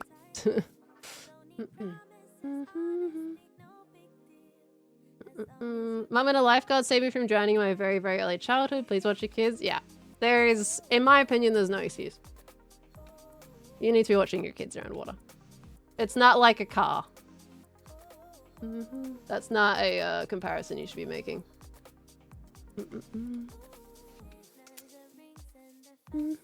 I mean, learning how to swim is an important thing to know. Like, if you can, absolutely learn how to swim. It's a very good skill to have. Swimming, it is taught in Australian schools, yeah. It's, I don't know these days, but I would imagine it is. It was at least compulsory back when I was younger. You had to take swimming classes. So yes, I took them as well, despite my childhood. That was compulsory. I'm pretty sure it wouldn't be these days. Kids need to be learning how to swim. Schools teach kids how to swim. Yeah, so when I was a kid, they would actually have like school mini excursions. I think like once a week we would go to one of the local pools and we would have swimming lessons. Definitely don't rely on lifeguards, no. My parents have had some experiences with lifeguards as well. We have a beach here in Australia, down in Victoria, and it's called Beach Number 1. It's like down in Venus Bay. And there is one beach that is patrolled. There's like 7 beaches numbered from 1 to 7. Beach number 1 is the only one that has lifeguards on it. And it also has a set of flags that say, okay, swim between the flags because this is where the lifeguards are watching. So yes, they are quote unquote watching that, but my parents had a situation on that beach where they were swimming, they got caught in a rip, and lifeguards did not do a thing. They didn't even see it. Completely blind to it. Almost ended really, really badly for them. So you can never assume that people are seeing things. Anybody that's going in any body of water should always have somebody that's looking out for them. No matter how old you are, anything can happen. You should always have somebody, like have a partner to go with. No matter how confident you are in swimming, always have a spotter. Water is dangerous, and I think everybody should know that, you know? Water is so dangerous, especially like also when you're visiting Australia. Most of our drownings, I think, or a lot of our drownings, I don't know if it's what the percentage is these days, are people who are visiting Australia. They don't know our waters, and it's a big issue. We have a lot of really strong rips and currents, and people who are visiting here don't realize that despite all of the signs.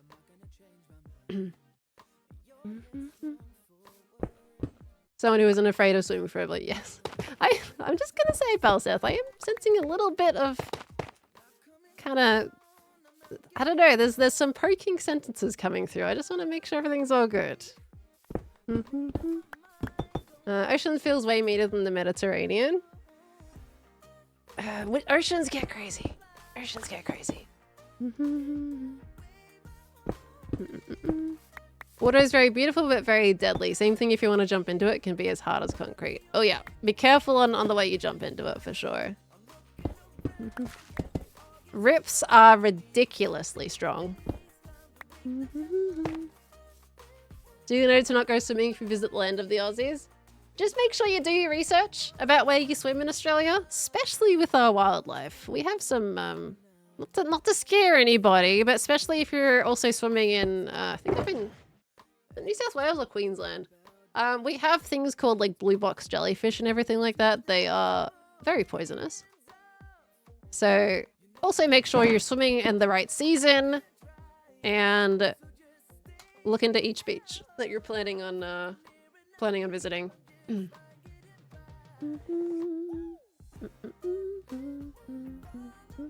Sorry, I'm doing a quick read of everybody's comments there. Is the Australian Prime Minister disappeared while swimming? Yeah, we have no idea what happened with that.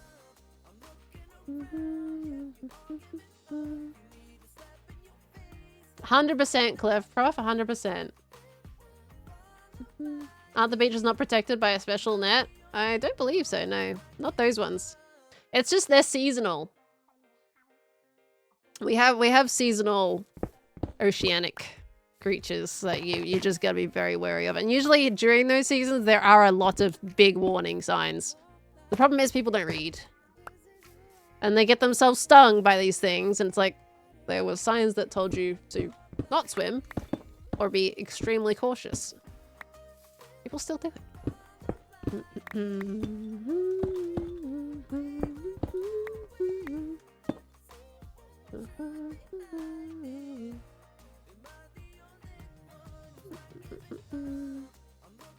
Dana Q, thank you for the 42 months, lovely. Welcome on back in. Thank you. But anyone didn't have thalassophobia before the stream, they do now.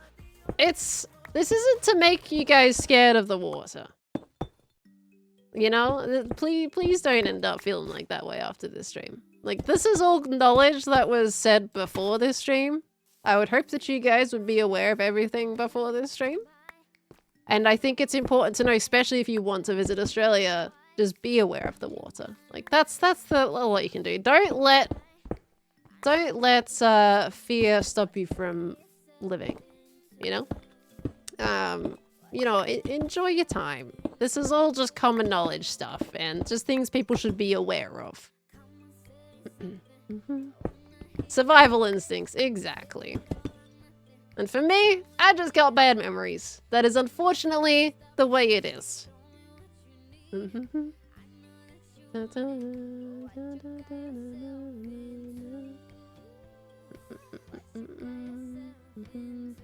I said something wrong for you, Bell South? I just want to make sure you're okay, lovely.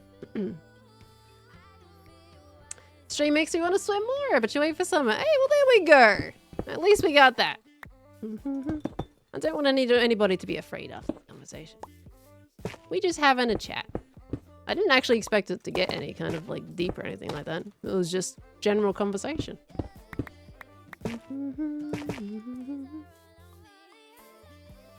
Australia's so many beaches, there are more safe and more dangerous ones, so just make sure to research. Absolutely.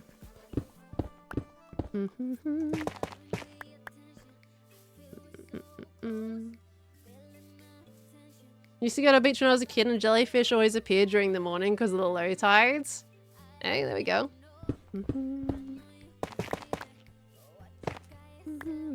Not at all, found nothing at all against you. Definitely took the snippiness too far. No worries, just wanted to check. I just want to make sure everybody's safe, that's all. Do I like the beach even if you're not a fan of the water? The beach is okay. It's not like one of my favorite places. I would, for example, prefer to go to a park or a forest and just look at trees and pretty greenery. I love greenery very, very much. So like that's more of my happy place versus something like the beach. Plus, I hate sand and it gets everywhere. But I can enjoy a good time on the beach. Like, I like to dip my ankles in the water. That's very nice to have a nice walk along the beach on a good temperature day, as long as it's not super windy and the sand isn't like biting into you.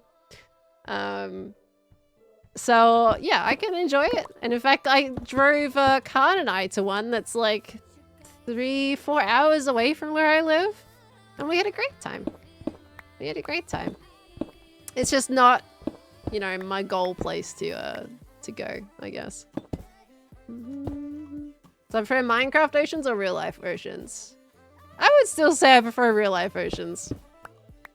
As much as I can't really swim, I do prefer a moving ocean. Love the ocean, hate beaches, not the most convenient feelings. No, that is very contradictory? Conflicting feelings. There we go. That's what I meant to get. Favorite activities at a beach is taking a nice nap on a towel under an umbrella. Something about it is so nice. The only thing about that with me is just like, if you want to like have a nice, well, the thing is with an umbrella is it always feels so cold in the shade with the beach. At least where I live, like it's gotta be a really warm day for the beach to be pleasant. And then even then you just cook really, really quick. It's always windy at the beach. And more often than not, the wind is cold. The water is cold because it's coming from the south. So our beaches just aren't as pleasant. But if I was in Queensland, I would say that is so much more lovely. The water is warmer up there. It's nice. And then I would take the napping under an umbrella, quite lovely. But yeah, one thing I was gonna say with the umbrella stuff, well, like if you didn't have an umbrella, oh, the sun is just so bright. You can put on sunnies, but it's still just so bright. Then you gotta make sure you don't get sunburned. Our sun is really harsh.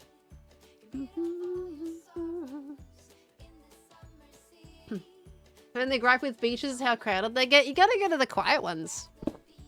I prefer, like, there's usually, like, even though if there's really popular beaches, the only thing is with those is they usually have, you know, your lifeguards. But if you're just there to walk along the sand and everything, there's usually a nice quiet beach, like not crazy far away from the super popular ones.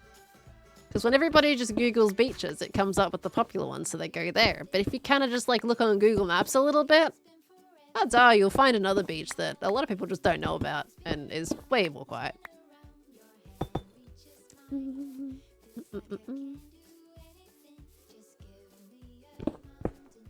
Kind of don't want to go to the beach. Last time you went, you got an awful sunburn. Was going to go to the beach one time and you passed and watched a battle in the Ender Cup.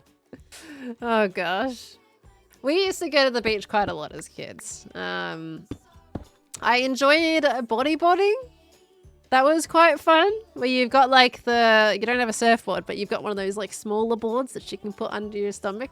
And then you can kind of go in the shallow areas with the bodyboard. So that worked out well.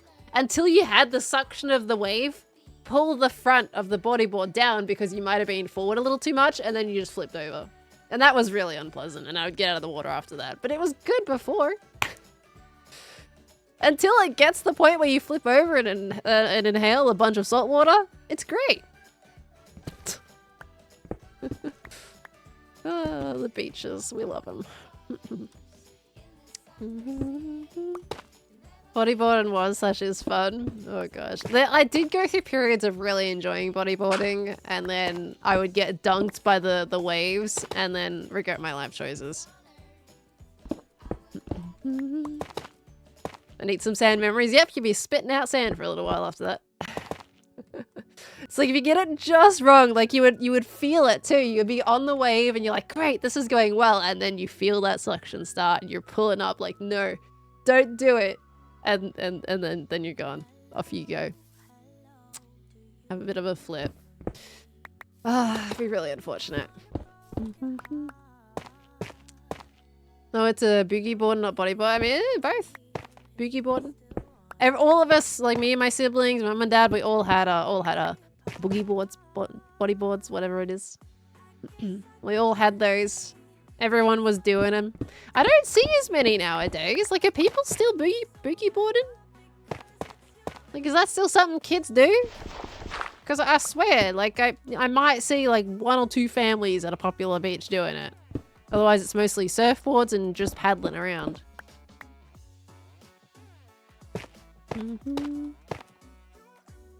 Is that different from a skimboard? I have no idea what a skimboard is. I'm going to be completely honest with you. Okay. Did it in Mexico with your kids 2 weeks ago? Hey, there we go. The water must be pretty warm in Mexico, right? Because it's quite warm up there. I feel like the water would be lovely. I really want to go to a beach that has nice 30-degree water. Oops, I looked in that position. Instead of the really cold, miserable water that we get down here. Skimboard is very different. What's a skimboard? I genuinely haven't heard of it before.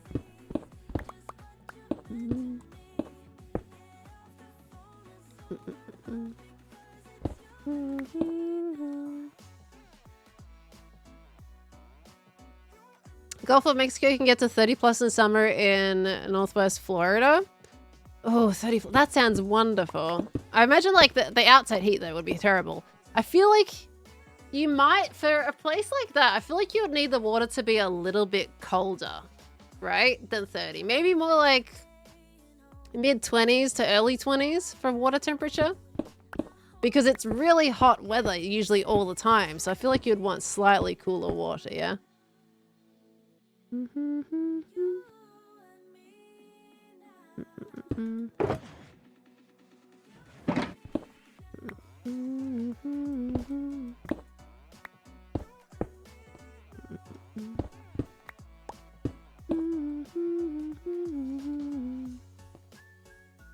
Also, I just want to make sure everybody's okay from the conversation earlier, by the way. Because I know we were talking about things a little bit. And I just want to say, like, unfortunately around water, accidents do happen as well. So I just want to make sure, you know, everybody's okay. I'm doing all right. And, yeah. And unfortunately, accidents do happen. And, that... It's an unfortunate part of being human. And everybody makes mistakes. So I want to make sure no strong opinions affected anybody in any way.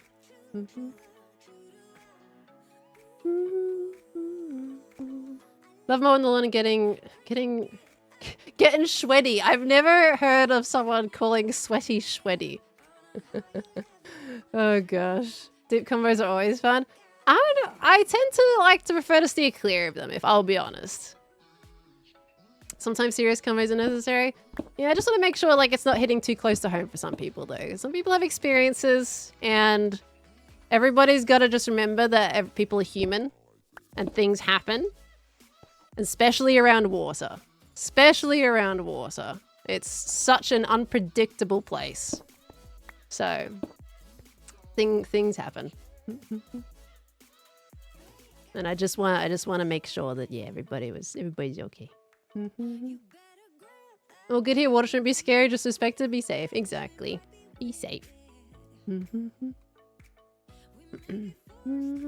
I actually rather go running in the rain than go to the beach. Here in the PH when there's rain, the intuition to start running in your school uniform.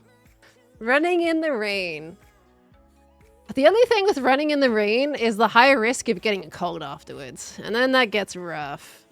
That gets rough. I would love to just run in the rain, honestly. It feels really like it would be really freeing. But as a teenager who's gotten absolutely drenched before, being caught right in the middle of it, yeah, good luck not getting sick after that. Oh, it's unfortunate.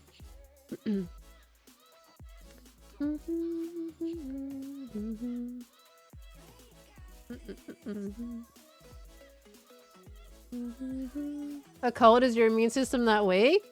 Well, if you're in it for too long though, Celtic. You're in it for too long. Then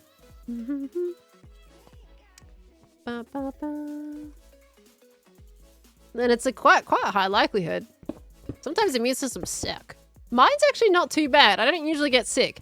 Although surprisingly, I have now gotten sick twice in the last 2 months. Technically. I don't know what on earth was the last 3 days. I would say it was a very mild cold. But the fact that I had the flu and the colds in a very short time frame of each other is very unusual. Usually I get sick maybe once or twice a year. Thank you, Maddie. I appreciate it, lovely. Zelchers, thank you for the 44 months. Welcome back in. Thank you. Oh, if you have warm rain, it's probably okay. But if you got like the cold rain like we have here, oh, it's miserable. People can be immunocompromised too. Exactly. Everybody's bodies are very different. Okay, let's get some of this. Let's see how it's looking, actually. Whoop. I'm going too far out. Okay. This is working really well, I think. I think this bit is still a little bit on the awkward side, but we can still bulk that up a little bit just to fix the shape, because the shape's really awkward, so I will sort that out. That's fine. And we've also got to, like, terraform the top of this a little bit so it looks a bit nicer. But it's getting there. It is getting there. Okay. Take twice in 2 months, skill issue. Oh, I know. I know. Okay. Traveling is hard on the immune system. My problem is, like, to be honest, there was a period where I was getting my migraines. Oh my gosh, I can't talk. My migraines quite a bit. And as of recent, they've been pretty good. I had one going to Sweden. When I was coming into Sweden, I flew in and I had to go and nap for a few hours until Green ended up arriving. And I fixed it after that, and then I was fine. But I've had a migraine once in like the last 2 months. So that's been pretty good. Just gotten sick.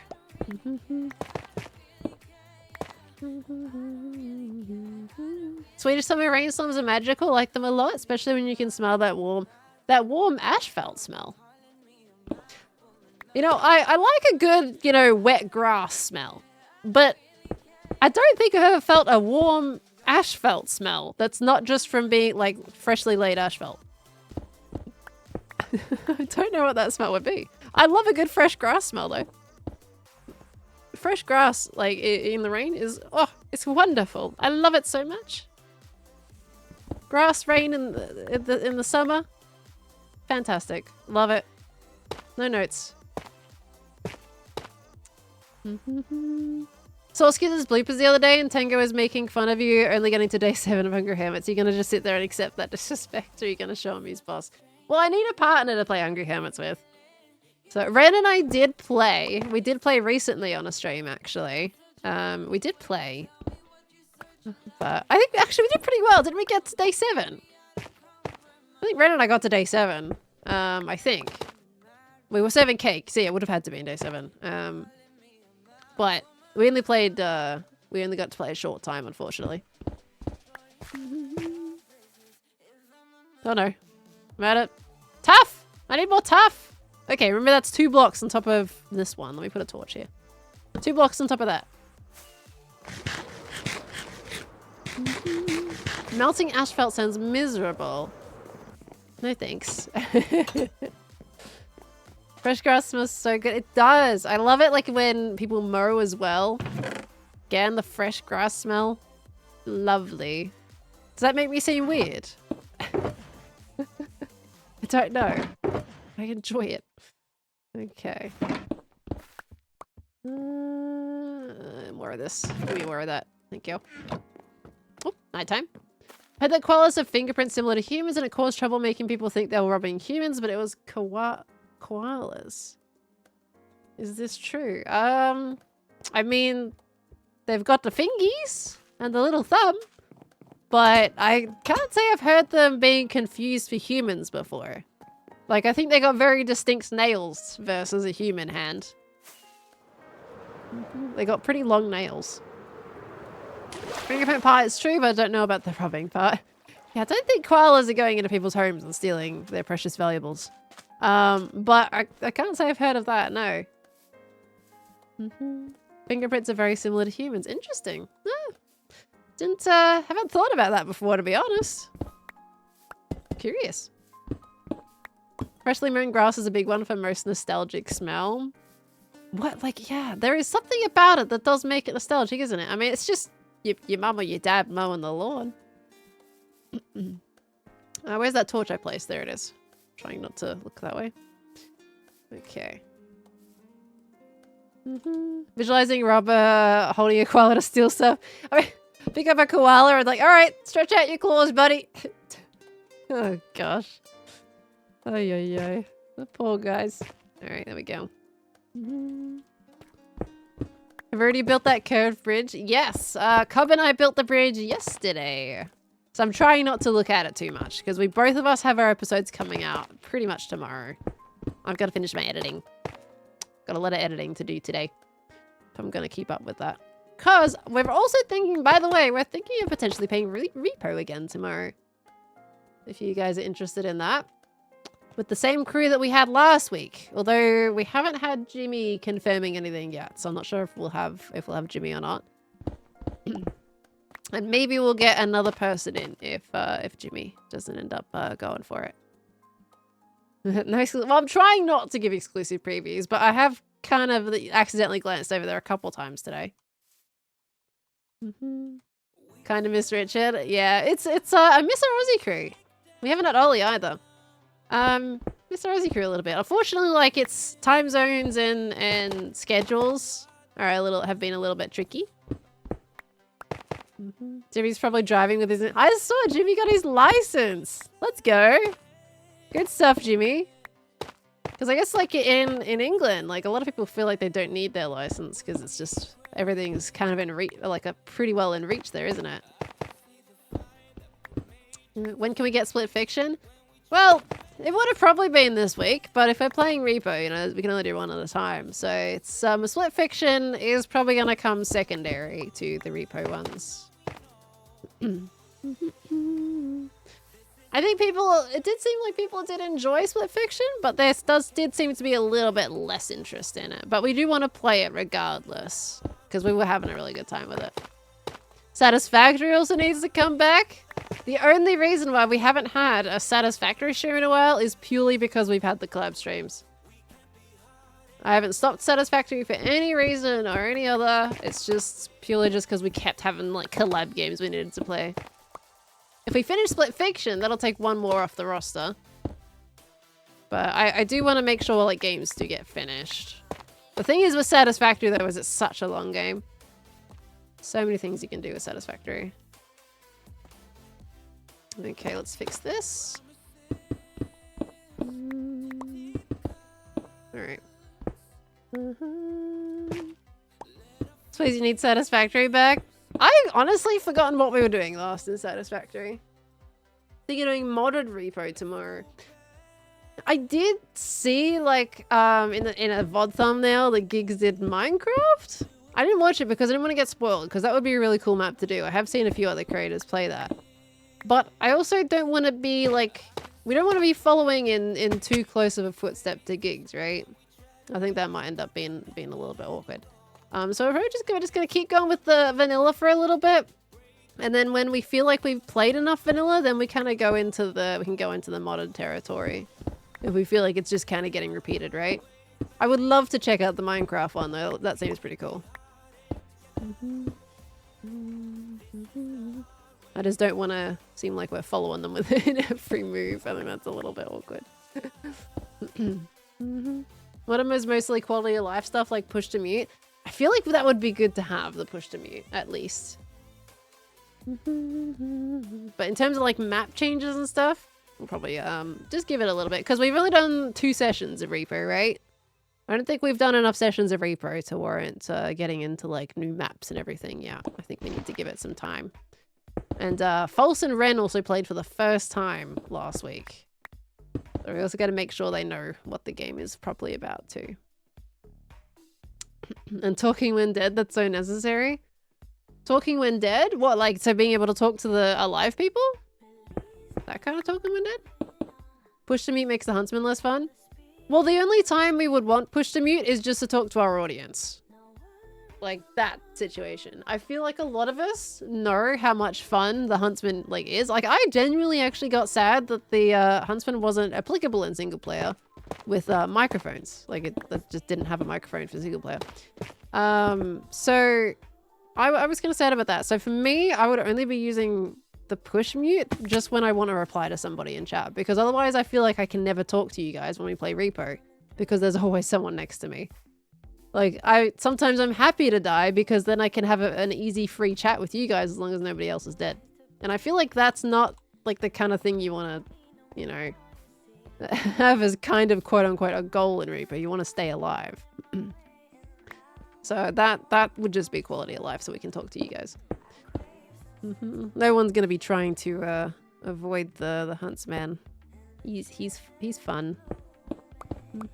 Until I just completely like, when you're on single player though, I played a couple of single player rounds privately over the weekend after Friday, and oh my gosh, it is hard. Because when you die, like that's it. And you can die so quick to the silliest things. You know? It's like, man, you can be going great in single player, everything's going amazing, you're about to like cash out, and then suddenly, oh, the huntsman was in the map. Oh, and he suddenly appeared out of nowhere and shot you. And you're dead. You're dead. Oh, okay, suddenly the gigantic head has trapped you in a corner and you can't even jump to get out anyway. Like, you're stuck. I've gotten stuck in a corner where I couldn't get out because I was genuinely jammed in the corner by the monster before. And that felt bad. Single player can be brutal sometimes. So it's a little rough. I think if you can get going in solo though, I think it'd be very rewarding. How different is Repo from Lethal Company? Personally, I quite like Repo compared to Lethal Company. I tried Lethal Company, I never got into it. There was just something about it that just didn't really sit. Lethal Company felt too lethal and too punishing. Whereas Repo, I don't know, it has a charm to it that just kind of makes you keep wanting to play. And I can't quite put my finger exactly what that is yet. Okay, I might extend this down here. Trying to figure out how I want to texture this bit.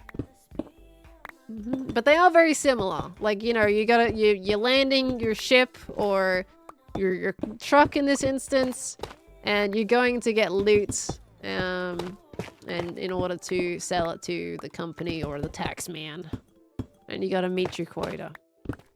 But the thing is though, well, like, I guess in a sense, Lethal Company. No, never mind. I was gonna mention something, but it's pretty much the same thing. Perhaps I'll try it / watch some of it. Thank you for the course. Hope you enjoy it. I personally enjoy it a lot more. And it's funny. The little characters are adorable. There's something about the way they move their eyes and the body and like the head. The way it talks. It's much more engaging. I think it's the little characters. It's the charm, isn't it, of the characters. The eyes. There's just so much comedic timing in the eyes sometimes. Lethal Company Solar is very difficult. Yeah, I guess it's much more doable in Repo. Still very rough. Like, instant kill. That's why when I was playing solo, I was definitely prioritizing more of the health. Like, in some instances. Health and strength as a single player. Because then if you get hit by a monster, you're not going to insta-die. Especially the Huntsman, because he'll do the full 100 damage. So you can take a shot if you're in single player. And you've upgraded your health. That's kind of what I ended up focusing on a little bit. The deadpan robot voice is just so good. Bap. I like Bappin as the robot. I think it's cute. No worries, Cloudtop. Thank you so much for coming in today, lovely. I hope you have a good one.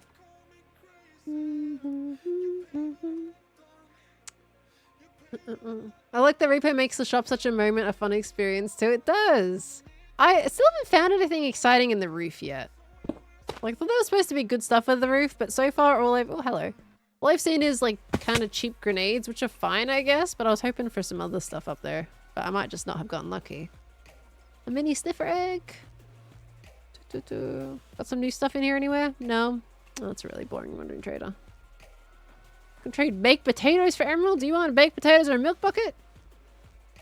Yeah, the little blocks aren't really not good either. Oh, mini stuff. You know what? I don't have an emerald on me. I can't be bothered. I'm too lazy for that. That means I gotta go and get stuff to trade with the guy. It's too much work.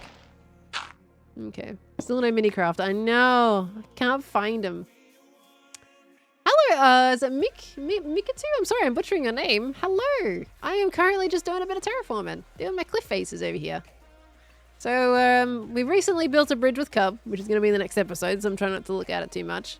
But I'm just doing a little bit of my texturing over here to bring the cliffs together a bit and working out this bit. Don't look at it too much. I'm fixing it. But we've worked on this bit today and it's going pretty well, I think, so far. Getting there. Both really funny to watch. I wish the color schemes were a little less bleak. We're talking about Repo and Lethal Company? By chance? So my brain completely disappeared for a second there. Okay. Also, I'm going to catch up on some notifications real quick because there were some at the start of the stream that I said I was going to catch up on, and I have been on a ramble today. So let me do some catch up. Let me see. Hold on a second. We have... Hold on. Cactus Tea, thank you for the 2 months. Welcome back in, lovely. Hades Groom, thank you for the 10 biddies. Cool. Well, I with the 10 biddies. Can't think of a question of the day today amidst my emotional struggles. So you just say thank you to everyone in this amazing community. You look great. Bye, Tron. I hope you're okay, lovely. It is a day, and I hope tomorrow is a better one for you. It's good to see you, though, lovely. Thank you so much. Astonished Cat, I did already thank you for the gift sub, but thank you again. Calamari Octopi, thank you for the 17 months. Thinking of going to TwitchCon Rotterdam and doing a Mumbo cosplay. Hey, there we go. I've grown the right mustache for it, so a cosplay would be quite easy. Fair enough. Go for it. Why not, right? Every now and again, like whenever the TwitchCons come out, like you guys will get together as a community and you'll have like the Hermitcraft picture you put up on Twitter. It comes up on our For You page. It's always great to see all the Hermitcraft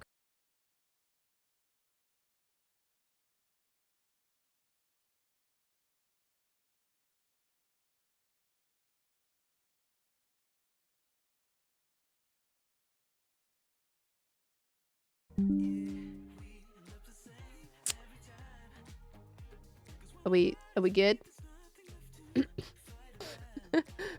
We good? Thanks, OBS. Why did you do that? Did my VPN just refresh suddenly, or what happened? What just happened? Sorry guys, my OBS just completely disconnected randomly and then reconnected itself. Did my VPN refresh to do that? What just happened? I don't know. Okay, sorry about that, guys. Well, we lost connection. At least I noticed pretty much immediately. It was pretty quick. We all good? Sorry about that, everyone. I don't know. My OBS was being weird. Carl's not even here to interrupt my internet with his stream. It was just me. Sorry about that. Where was I? Yes, Whimsy, thank you for the 17 months. Welcome back in. I don't know when it disconnected, so hopefully you heard that. Fabio, thank you for the 7 months. Welcome back. Anthony, thank you for the 17 months. Welcome back in. We got Imaginary Law, thank you for the 16. Welcome back. TL7 with the 15 months. Ethereal Void with the full year. Thank you. My gully gill. Thank you so much.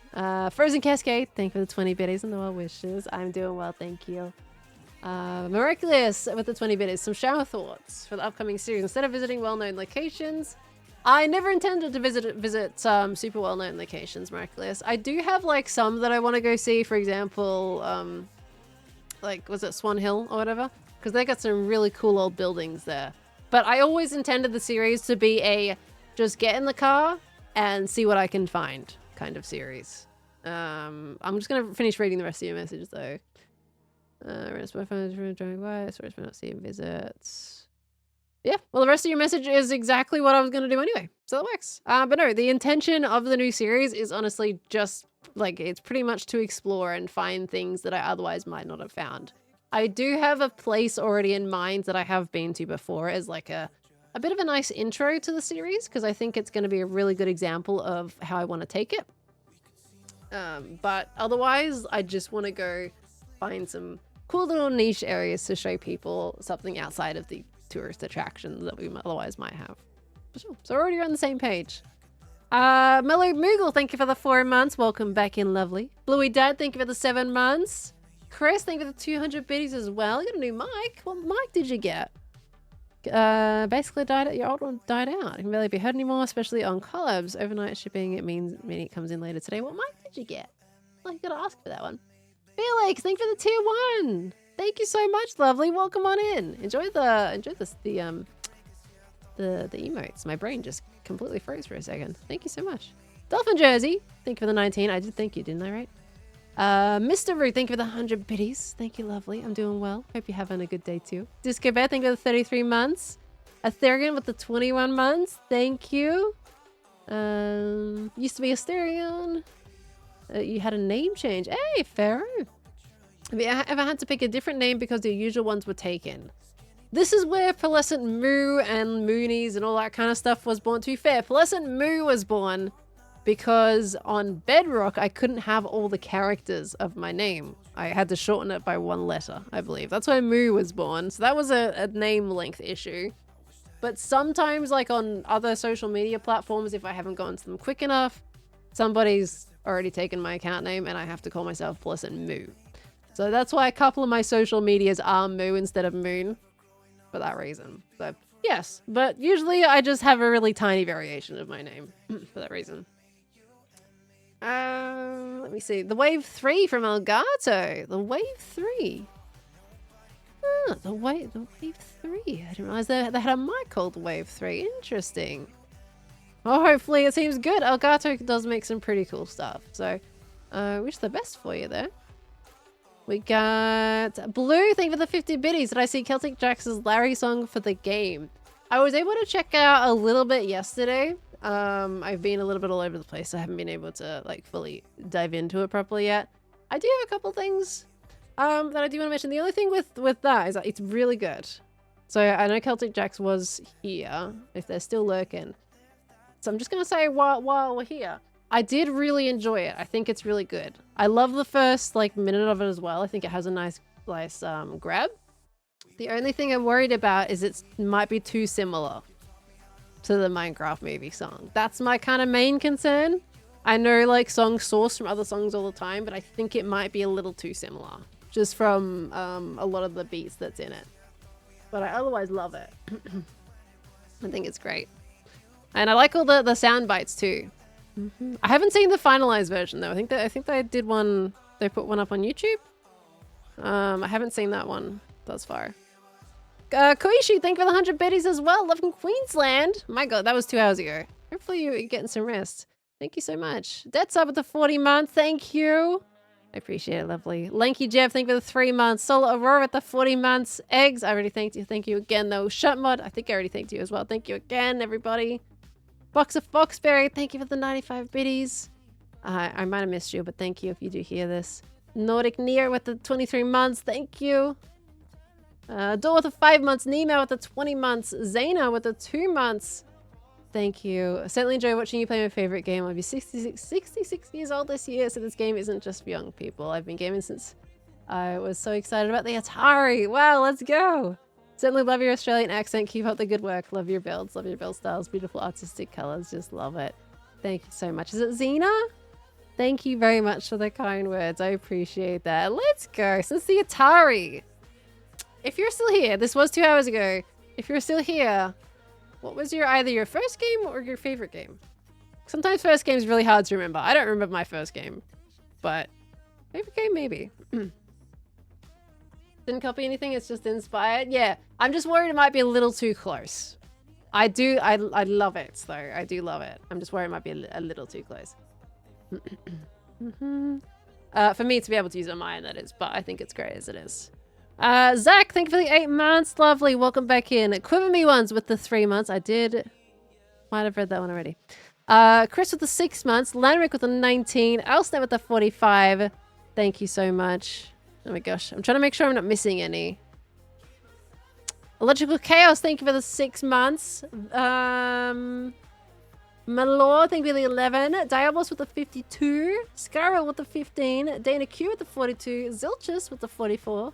Olivia with the 14. And Ryfoid, thank you so much with the 4. My golly goo. Welcome back in, everybody. I just want to take a moment to make sure we were getting everybody there. I don't want to miss anyone. Thank you so much. And Miraculous with a suggestion. You want to play on Repo? The Geeks crew keep wanting to play Repo, so why not play with them? They've got a very full lobby already. I don't really want to invade. I'm always up for playing games, but like, it does seem like they've got plenty of people as it is.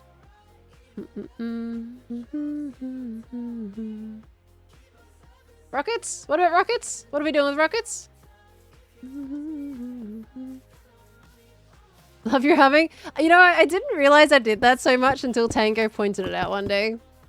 Apparently when he was streaming, he mentioned it. And I was like, oh, I do hum a lot, don't I? Every time there's like a little bit of a gap between my sentences or I'm reading something, I will hum. And hopefully it's fine. I mean, it seems like people are okay with it. As far as I know, they always have a free slot. Well, the thing is, though, there's a magic balance in content.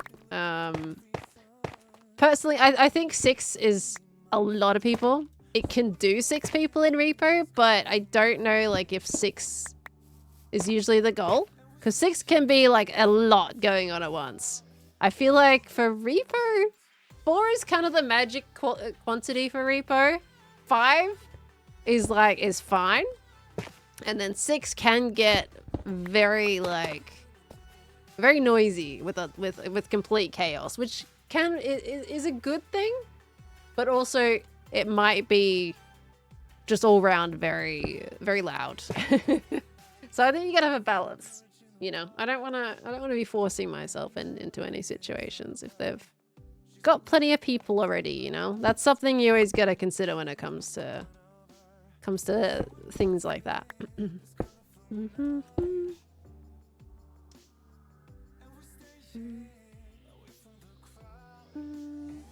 Duo Repo streams with a gem? Oh gosh. The chat yearns for shiny Duo Repo. I want to do more things with gem in general. That's not just Minecraft. I think it's completely up to schedules though. All this stuff. Schedules is a big thing. Seen a 6-player repo stream that was surprisingly calm, but everyone in there was used to being quiet and letting the others talk. That matters a lot. It's a lot of like who you've also got in there too. Are they usually louder voices? They're usually quieter voices. That also makes a difference. If people want another person, then they will come. You know, they can send message. But I'm not going to insert. Matthew, thank you for the 11 months. Appreciate it, lovely. Thank you, thank you. More signing? No. No. Sharing someone with brain cells because the dads were sharing one brain cell in a recent stream. What happens? What happens? I quite honestly do quite enjoy Repo. It's a lot of fun. I want to get better at it in single player, so then I can also be better at it in multiplayer. And hopefully keep teams alive a little bit longer. That's way too bright there.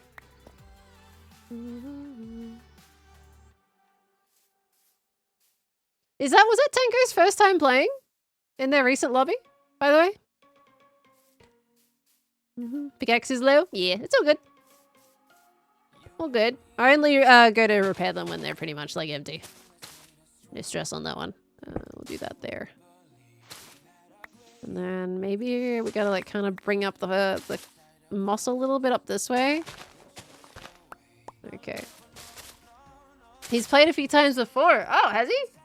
Who was he played with before? I don't remember any Tango Repo streams. Man, the things I miss. Putting my head on a pillow. Ay. I didn't even get to see the chain together stuff with Impulse either. As I said, I was gonna watch that. To be fair, that wasn't because I was sleeping. That was because I was recording. I was gonna watch that. And then I wasn't able to. But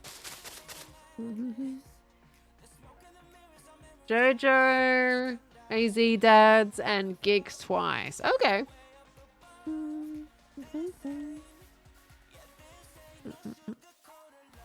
Who'd be Mio and who'd be Zoe? Totally talking about Gemini for Split Fiction. Is that what we're talking about? I think we know the answer to that. Completely disregarding who I'm playing as right now with Khan. I think we know the answer for that one.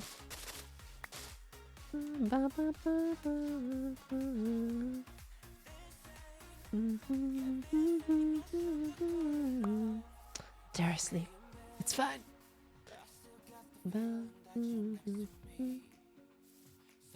And Chained Together, they made it as far as you with Khan and Richard. Did they have checkpoints on as well? The thing with Chained Together is it's probably better without checkpoints, but for content like wise and progression wise, in that situation, what is this mod that I keep accidentally clicking? Oh, there it is. I don't know what that is. What is that? I need to find that mod and delete it. What was I saying? Yeah, so I feel like checkpoints in a stream perspective and in order to make progress is kind of good, but you also miss the absolute crash outs that would otherwise happen if you didn't have checkpoints, which is usually the point of one of those games. When's your birthday, Auto Jam? Do we get to wish you happy birthday on the day? Why do you have 2 bows? Probably killed a skeleton. Yep, killed a skeleton. Yeet. Trust me, Tango is still losing his mind. Do I need to watch the VOD? The other thing is, I really wish I could listen to people talking while editing. That would make the process so much smoother. Then I could just listen to people's VODs for hours. Because I have so many hours of VODs that I would be able to catch up on. But I can't listen to voices while editing. That's a shame. I get so much more productive when I can do things in the background.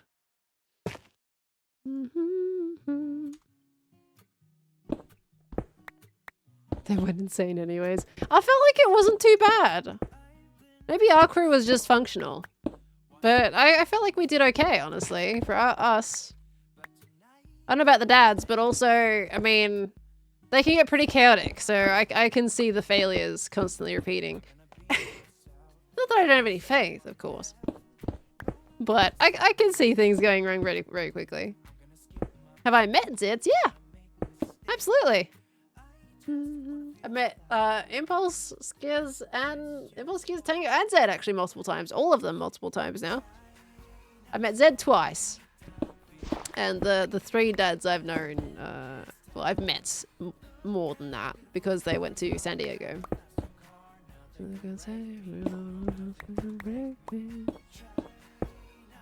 Also did checkpoints, which made it much more relaxing. Yeah, see? If you didn't have the checkpoints, that would have been absolutely chaos. If they were already crashing out with checkpoints, I'm glad they did checkpoints. I'm glad he asked me about checkpoints. Because I know Impulse asked me before they did it, and that's what I did recommend that, if they wanted to keep their sanity in check. Because otherwise it kind of ends like Getting Over It by Bennett Foddy. One fall and you're right back at the beginning again. It's not pleasant. Clifford Terraforming inspired me to change the coast around your bay. Hey, let's go! So have you been doing that while I've been building?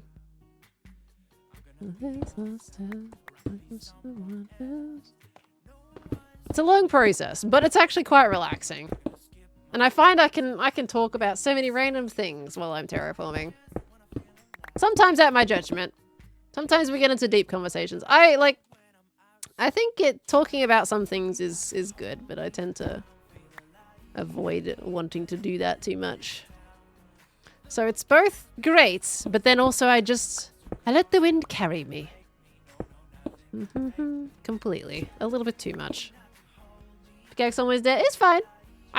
There's no need to stress about the pickaxe until it's like got nothing on it. Because by the time that little bar disappears, you've still got plenty of blocks that you can break before it actually ends up breaking. I don't repair it until it's pretty much hanging on to its last thread. So no stress. It's okay. I'm well aware. Not today, but it's been an ongoing process while you build other buildings first. Gotcha. Gotcha. T-Sax, thank you for the 8 months. Welcome back in, lovely. Hello. Hopefully work's treating you well today. You stress as soon as you see red. Why are you seeing red while terraforming? What's going on? Remember Chet commenting chat with that show? I used to torment you guys a lot with in hardcore. My hardcore, didn't I like have always a bunch of items and stuff that I would poke you guys with? Because people would always mention my tool durability. Oh, on the pickaxe, gotcha. Yeah, no, it's no rush. I save time by not going to repair it until it's basically dead. Okay, we're getting there. Now this, I gotta cut this back. Whoop, sorry. This needs to be cut back a little bit.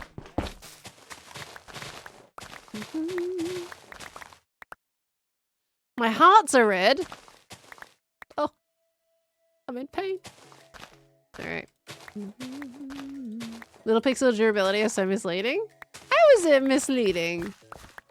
Sure, it doesn't go down for a little while, but you still got so many blocks that you can break before it fully breaks after that. Oh, look, a bed. Good time to sleep. Oh, never mind. Joe is on point with the sleeping today. To be fair, he usually is. You're going to add andesite in as well? I already have been. Sorry, let's look at the bridge. Where is it? Down there. There we go. The andesite's one of the last blocks I add in, but because of this top, like I haven't decided how high I want to go up with this yet. I just need to edit this terrain first to make sure we're at the right height that we want to be at. Okay. And then down. Give it a nice little curve. Okay. And then same with this one over here. Tish and Cat, thank you for the 34 months. Happy to catch your stream today. Really enjoy the charity event. You all seem to be enjoying each other's company. We absolutely do. We are extremely happy to be all in one place together. And to be able to do something so cool as well.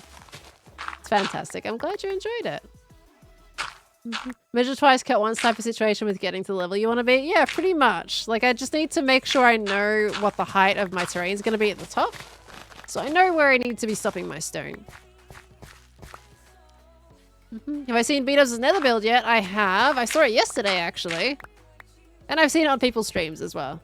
Even regardless of whether it was in person or not. But no, I did see it yesterday. Because we had to use that to go exploring for new blocks.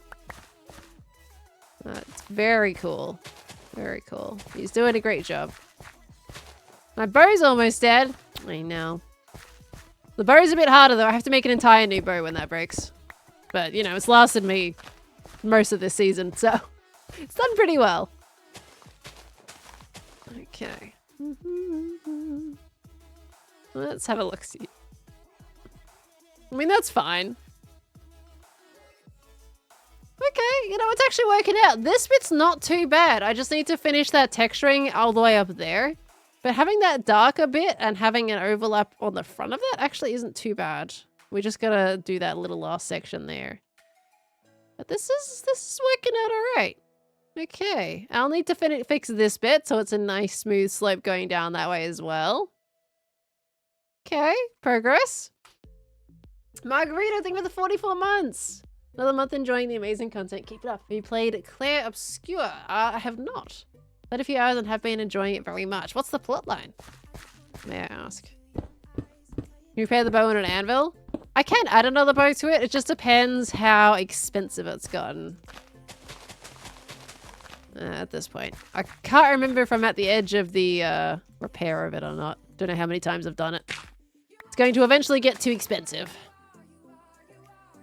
Much to sadness. Sorrel Starpoint, thank you for the 26 months. Welcome back in. And thank you for the 100 biddies. How you doing today, lovely? Have you seen that thing that you saw on the server that you play on almost every day? Well, it's a very valid question. I usually, honestly, I don't go into the nether super often. I usually just fly. Everyone's super close. So I don't go into the portals. Usually if I'm in the nether, it's either if I happen to get lazy with the shopping district or if I need to go and generate some new chunks. That's usually how you'll find me. Do you think you'll take on the nether hub in a future season? Don't know. Honestly. The thing is with the nether hub is either a lot of people don't use it or you just like don't spend a whole lot of time in the nether. Because it's very dark, so it's very hard for content, typically. So, I don't know. We'll see. I know I was inspired to potentially do it this season. Like, I was thinking about it. Which is why, I don't know if you guys caught the joke. Sometimes it came up of me doing the nether hub. But I don't know if I want to anymore, to be honest. I think there's other things I could probably spend my time doing. How much backseating are you fine with in Repo? I don't really want backseating in Repo. We prefer to kind of like figure it out as we go. I think that's the fun of the game.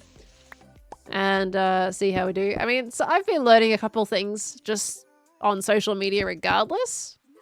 So I'm not completely without knowledge, but I also kind of just want to try things out, you know. I'm not really a big fan of backseating in general in games. I like to just figure stuff out.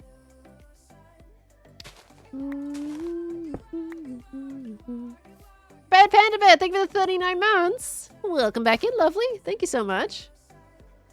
You ever gonna play Repo with Kings? We did just mention that a little bit earlier. They got a full party. They got a lot of people. Okay. Yoink. There we go. Alright, and we're gonna bring this down, I think, a little bit. Do we wanna like curve it a tad? A little bitty bitties? We also gotta finish the cliff on this side too. I have not finished that bit there. Okay.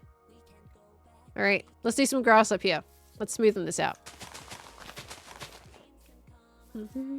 My Gem already said 6 is too much. Like I said, 6 is a lot of people. That's a lot of people. Don't need another person. Never figured out what exactly is backseating in a game. Backseating is exactly what backseating is in general as a word. Imagine sitting on a couch in a lounge room and somebody's watching you play, but while you're playing, they're telling you what you need, what you should be doing.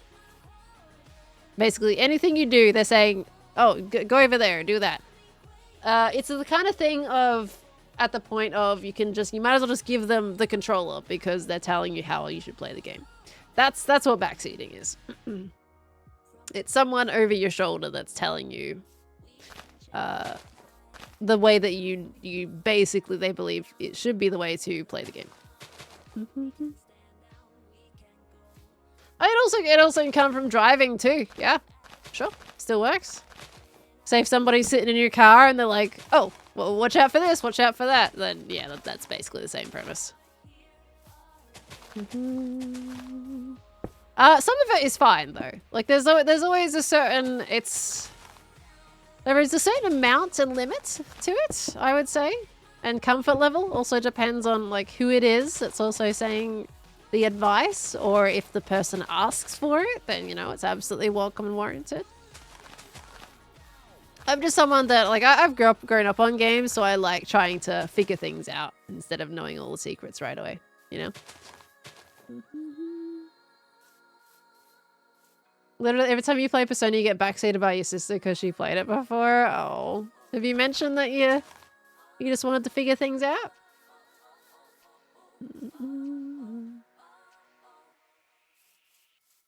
It's usually the shotgun driver making the noises. Yeah. The only time, if I'm in a car, the only time I'll mention something is if I genuinely just felt like haven't, like, seen something. Like, it's almost last second type situation where it's like, okay, there could be an accident here.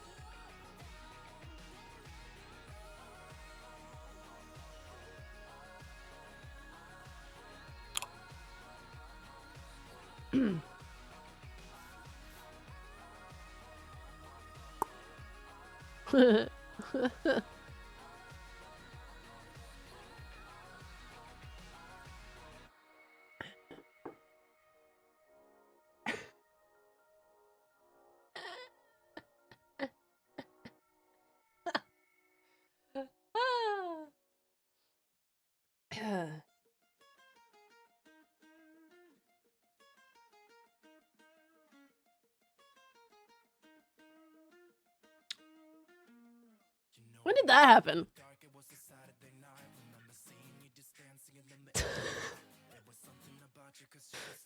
What?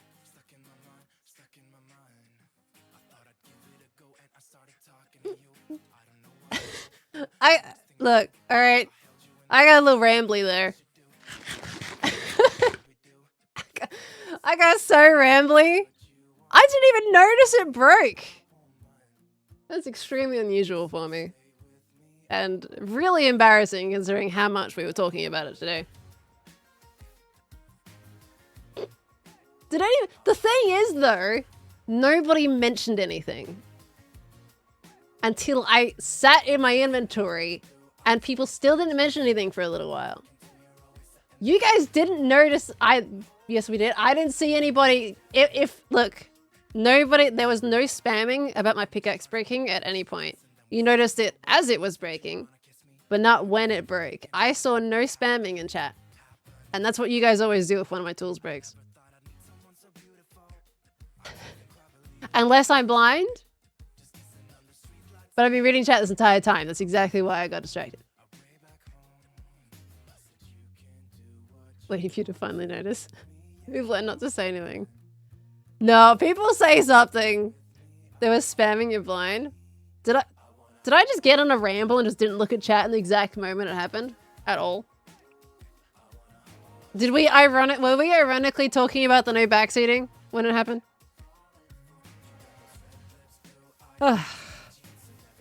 That's ironic.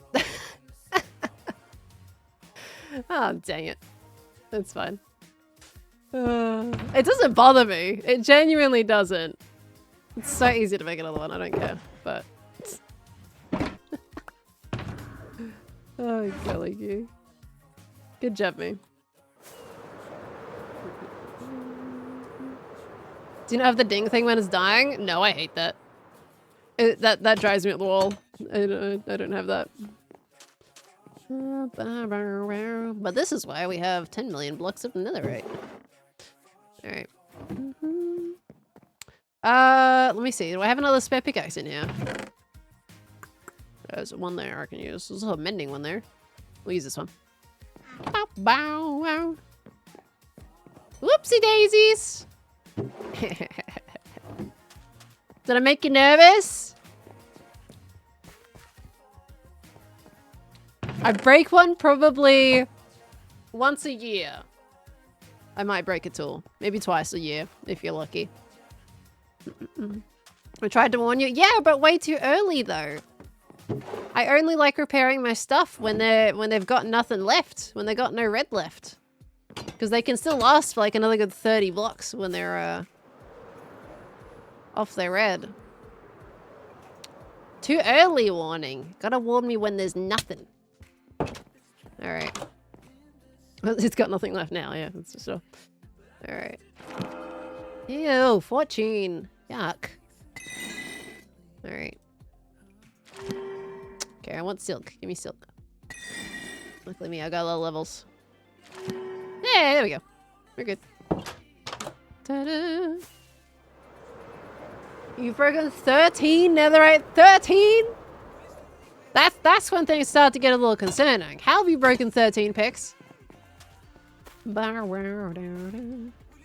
least you have XP. Yeah, that's what happens when you bop and go. Super handy. Alright. Let's pop it over here. Yoink! Oh yeah, I need to upgrade template.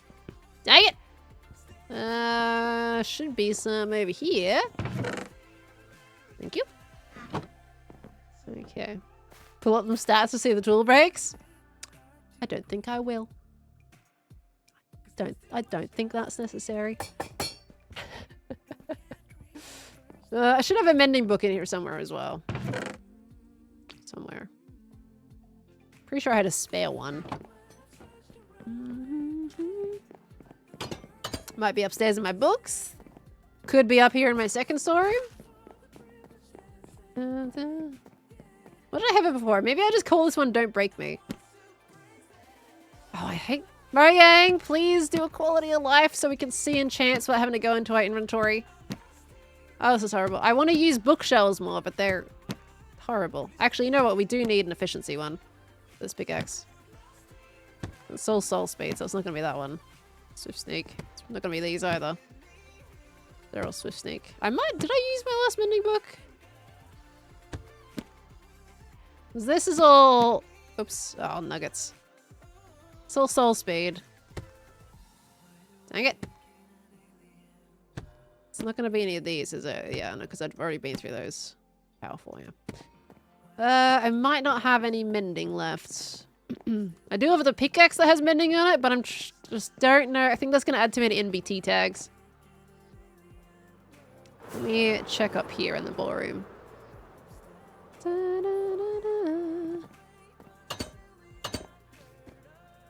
Okay. Now, do I have mending in here somewhere? Don't worry, I'm pretty sure all these books are just the lame books anyway, so it shouldn't be mending in here. Oh, there's Impaling 4 in there. That's a pretty good book. Ooh, Smite 4 as well. Maybe they're not too bad. I don't think I wouldn't have put mending in here. Let me have a little look-see. Do I have it in here? Density 4. Nope.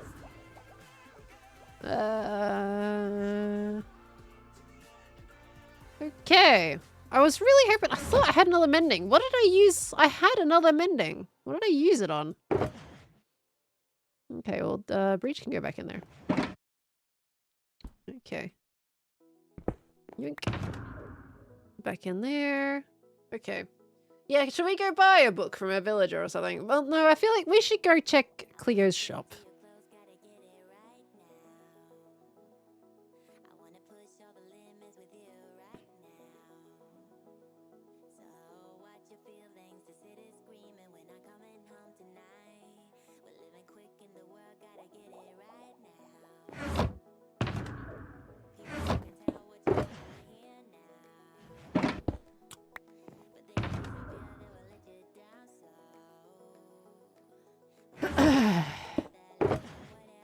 It didn't even break, and you all were giving me... You all were giving me all this sass, and it didn't even break. What the heck, guys? How dare you? What the heck?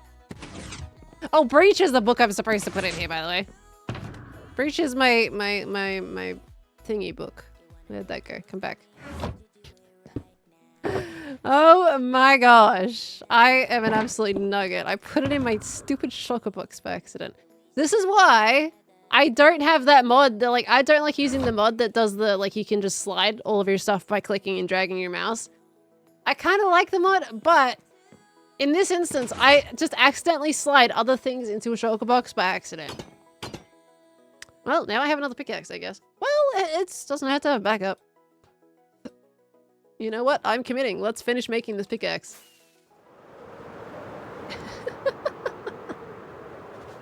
And nobody mentioned it. You all just went along with that I broke it. What the heck? Nobody said I put it in a shulker. Maybe there was 1 or 2 people. I have a feeling there was probably 1 or 2 people that just got unfortunately missed. And you all just were like, yeah, you broke it. You silly gal. Good job, breaking pickaxes. Oh, I got gaslit by my own chat. Or did I gaslight you guys into gaslighting me? Did we do that? Is that how that works? I think that's what just happened. Alright, do we have a mending here? We do have a mending in here. Sure.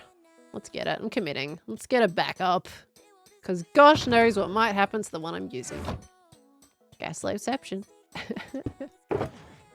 Alright. 1, 2, 3. I do not need any coffee this time, so... 3 diamonds, yeah. Yoink! Okay, yoink! Appreciate ya! Okay, yoink, yoink. And there we go. Okay. I should have named this when I... Oh, this is gonna add another MBT tag! Ah! It's fine. There you go. Sorted. Alright, let's go fix this pickaxe, because then everyone's on their edge of the seat with that. Avoid spoilers at Ren's base? Spoilers at Ren's base? I didn't see anything. I flew right over it. Oh, I think there might have been some... Was there something in chat? Alright, I'm gonna do a wider turn then, just in case. Let me double check Discord. Is there something that popped up recently? Sorry if I crash into anything. The last thing I see was from Falsey. I don't know if there was anything that was an issue. I'm just gonna double check. Hold on.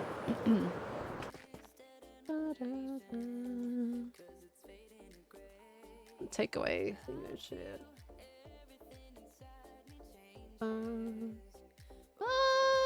No, he didn't mention it to avoid any spoilers. Usually, like, if someone's very adamant on, like, nothing being spoiled, they'll mention something. Don't see anything from Ren. But I didn't see anything in his base to begin with, though. Let me put stream mode back on. There we go. Not that we're gonna go look at it and stare at it, though. Okay. Up and go, hi! Just a little bit, please. Oh, there you go, that's much better. There you go. Good job. We're not gonna stay in Bob, though. No, yeah, we gotta Bob with Impulse. We Bob with Impulse when he's online.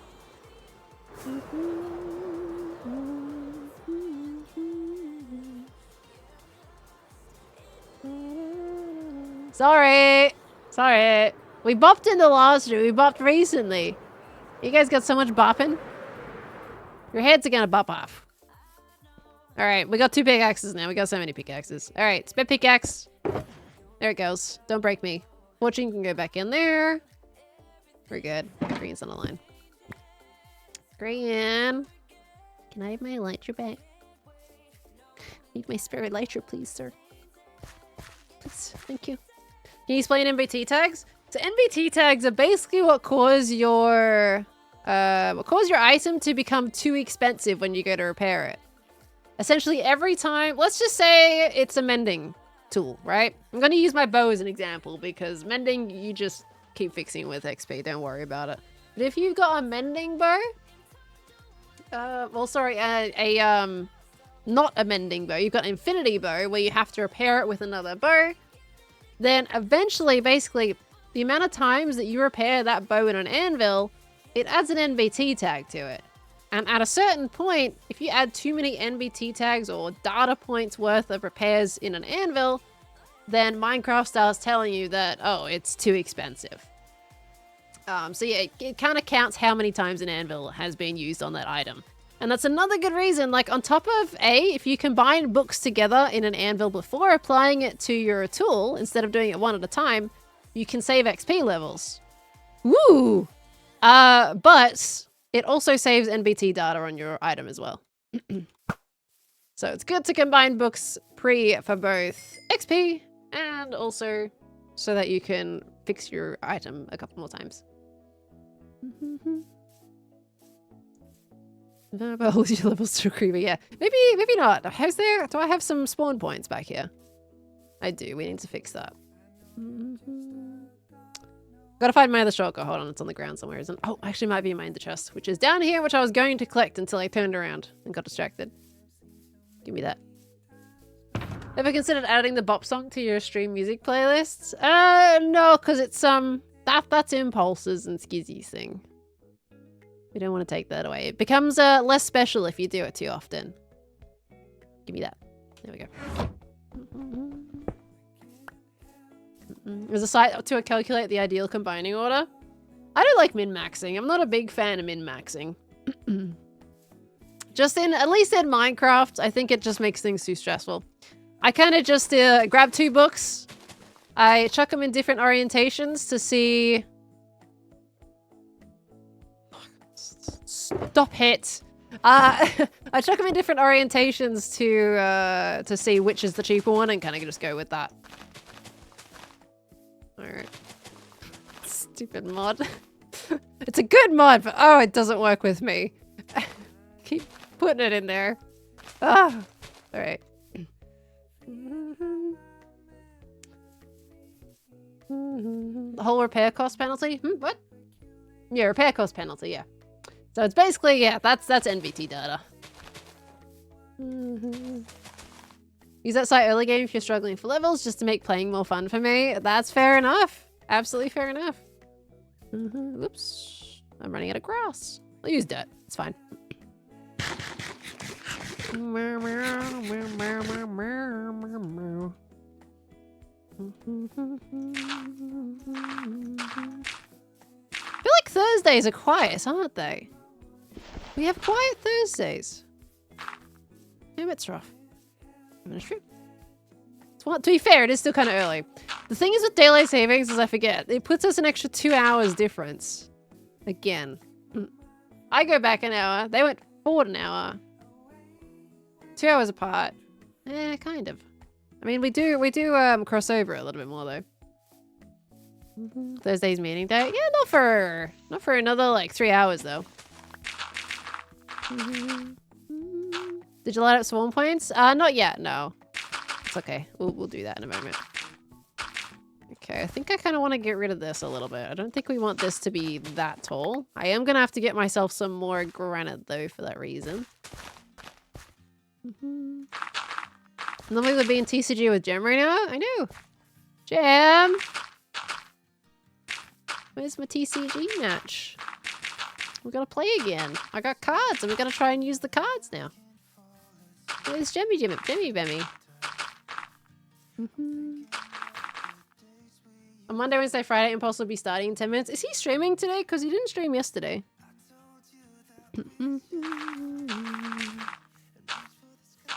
Because I didn't stream yesterday, of course, because I had recording stuff to do after being sick on Tuesday.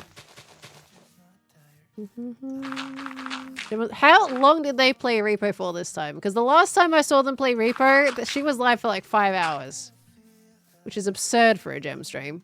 And she was doing Hermitcraft earlier that day, but that was a different session. 4 hours? Holy goo, that's long for a gem stream. Okay, that's still looking pretty rough. Okay. Started late as well. What time was it for when they actually went to bed? Oh yeah, podcast recording day too. Okay. Yeah, it is podcast recording day. No MP stream. I can't go poke him about the microphone. Sorry, the microphone, the camera. And the microphone, to be fair. It was a combo. I have dirt in that shulker box? I do. That's where it's coming from. Oh yeah, the pod's on hiatus, isn't it? Never mind. It's not. They're not doing podcasts today. I forgot they were on hiatus. Because I haven't listened to that one yet. I took what was said in chat face value and didn't think about it. Sorry to panic you all. It's not back. Sorry. Huron, thank you so much for the 3 months. Welcome back in. Thank you, thank you, thank you. They mentioned bringing it back. See, now I'm all confused.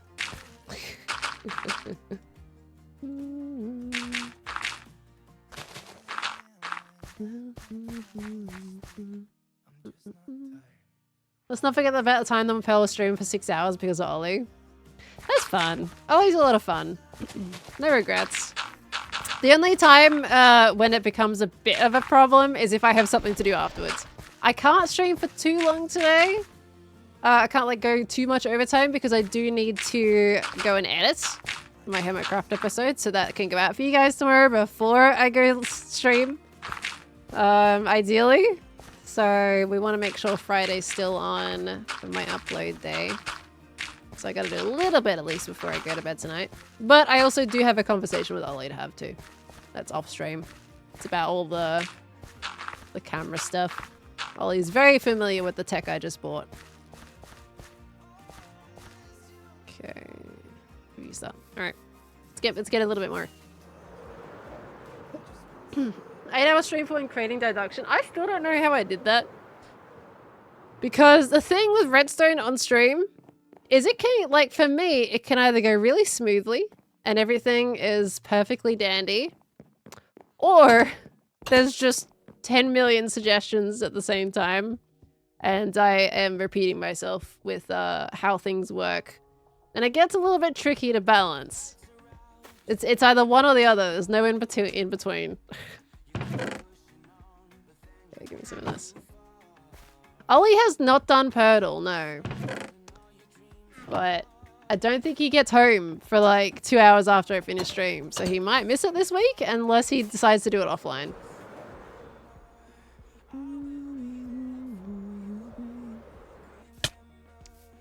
How's the Wackalary game coming along? I fixed it. I ended up using armor stands with observers, and that pretty much did it because essentially with using armor stands, it means they're not going to do that quick on-off situation that we had with the mobs. And I found the pacing was okay. I still may adjust the pacing a little bit with how often they go off, but I think with how many I have, it ended up being fine. So yeah, I did technically fix it. I didn't end up using an AND gate or anything like that. It didn't really need it. I think it was overcomplicating things. We just needed to use redstone ore and an arm stand. The other thing is with that game, it is very much going to be like luck-based. There is going to be skill-based in it because I found like there would sometimes you would get two at the same time. And like your reaction is definitely going to test you. But it'll be kind of like Impulse's Touch Grass game where you're not guaranteed like a set amount of Larrys to whack, so. You and Tango making games? Yeah, I saw a tweet from Tango today. He's making a new game, is he? He's doing new Tango games. We love that.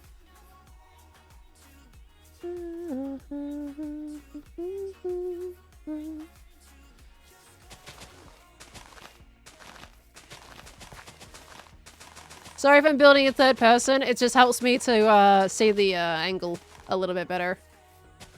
Want to make sure we're a bit nice and round. Okay, that's looking good. Hopefully Tango won't be stuck in the noodles for a long time again though. Is he making a smaller one though this time? Just to make it a little bit easier on himself? And then we can... did I come out too far there? No, maybe not. That might be fine.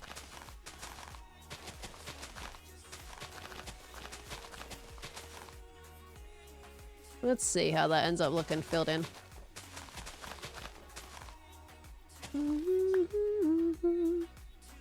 Doing a Cub Ross during Guess the Build? A Cub... What? Doing a Cub Ross during Guess the Build? What do you mean? I know that's a reference to Cub, but I'm confused on the context of this point in time. Just want to make sure I'm understanding that. Okay, that's working. Alright, we're just going to keep doing that. I think I need to push this out a little more. So it rounds more at the end here. That's a little better. Okay. I'm going to keep pushing out this one over here. Make it nice and round. Follow it around. What's my favorite game? I don't really have a favorite game at this point in time. I have games I overall enjoy, but I don't have a favorite right now, I don't think. I mean, I really like Remnant 2. I had a blast with that one, and I really like Horizon, the Horizon series in general. Horizon Zero Dawn and Forbidden West were fantastic games. Thoroughly enjoyed those.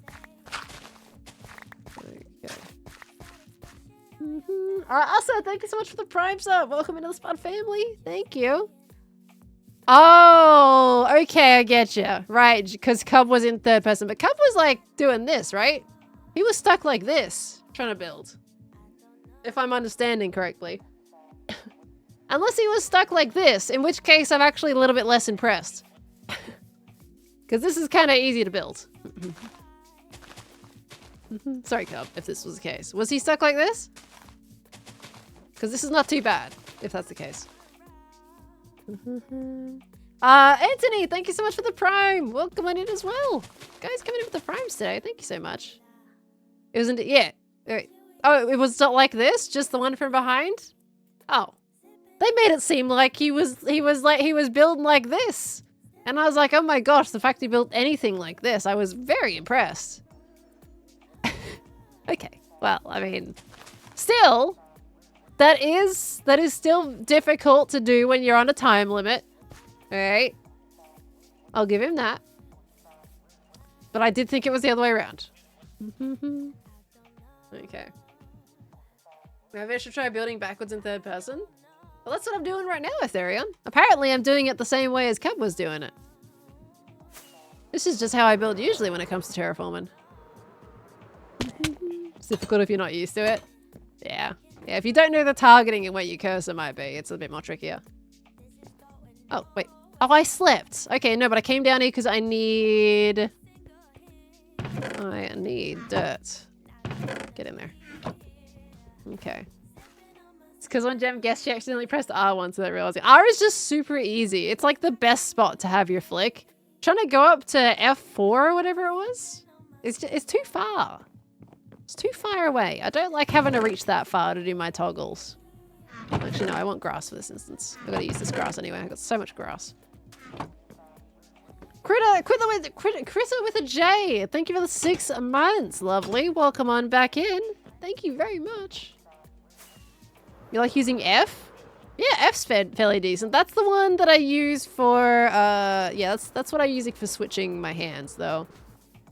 So I can't rebind that one. I'm too adjusted to that. Whereas R, on the other hand, I wasn't really using it for anything. Okay. Let's pull this up here. Okay, pull that down there a little bit, make it do a little corner turn, and then kind of pull that away a bit so then it curves in towards the wall. There we go. Okay. R is your inventory? What's your E then? Out of curiosity.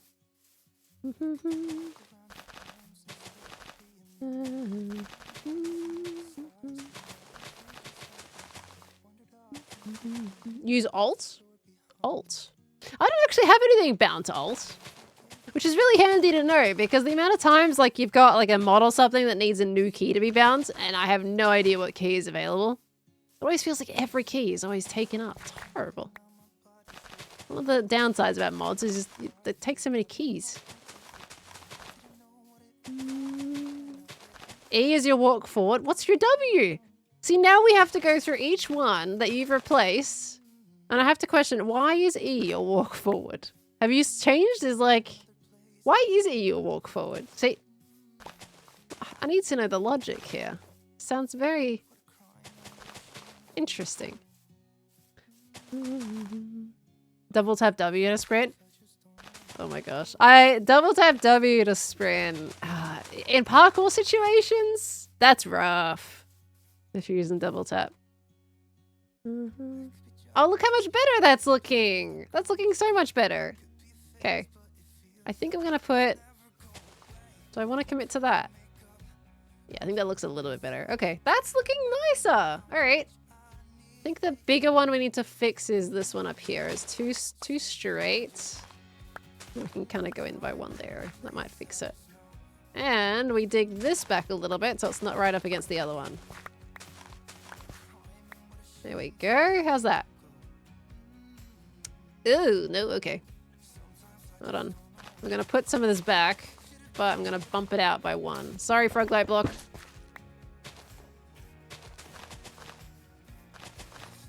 And then we kind of take this one in maybe here. There we go. Nope. And then maybe one here.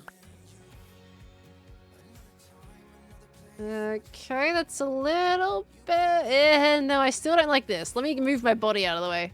It's blocking my viewpoint. Okay. Your E is unbound? What the heck? Why are you unbounding your E's? Don't unbind your E's. Your E's are important. It's not exactly what I want. I think I'm gonna commit to rounding off this layer a little bit.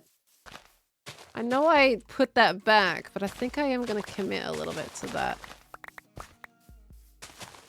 I know I just broke that. I'm just trying to get the shape correct here. Round it up and then come in here. Break that. Break that. Yeah, that's a bit better. Okay, that's a bit better. All right, that's fine. I'll take that. This is looking like it's improving. Okay.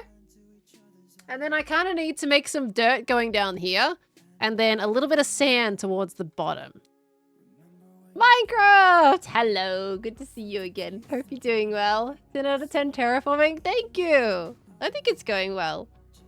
I think this all works for me. But terraforming works better when I'm on autopilot. If I'm thinking about it too much, I get in my head far too much.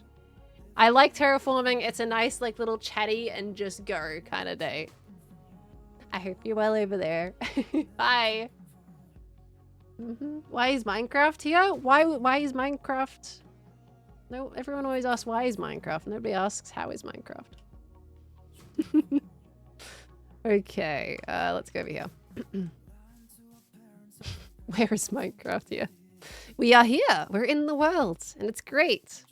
I'm very excited to be doing this area. So I think we need to just kind of work on down here now, and then it'll be good to bring all the pathways together. That's gonna work out just nicely. Oh my gosh. You guys are great.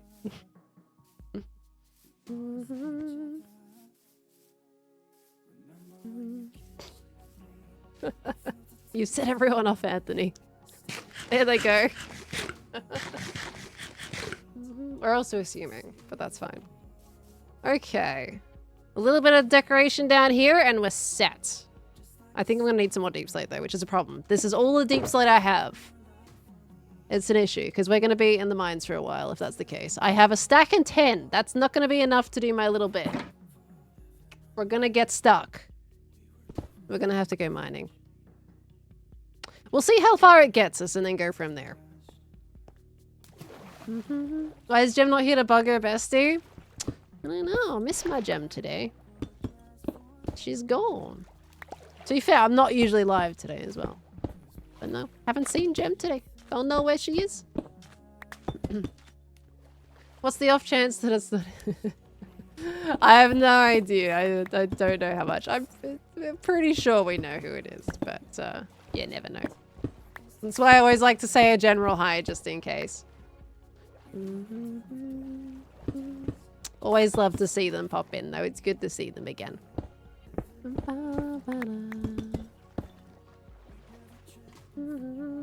Should we chant Jim's name? I don't think that's gonna work. I feel like she would have shown up by now. No, it's okay. We got Terraforming. I feel like, though, Ollie is gonna miss his chance for Purtle today. If he doesn't show up. Because it's going to reset on Monday. And I don't know if he remembers or fully knows that I'm doing Monday resets for Purtle now.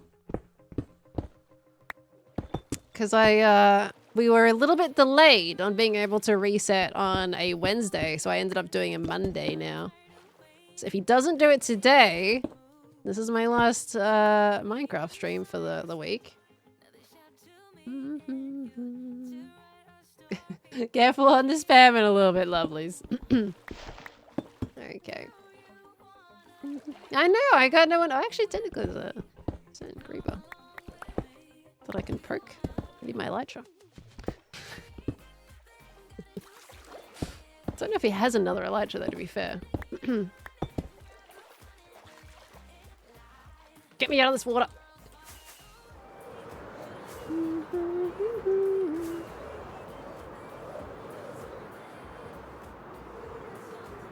Where is he?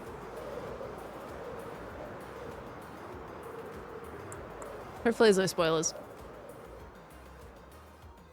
Can I just say this place is looking brilliant? Except for this bit. Oh, yay. Where is he?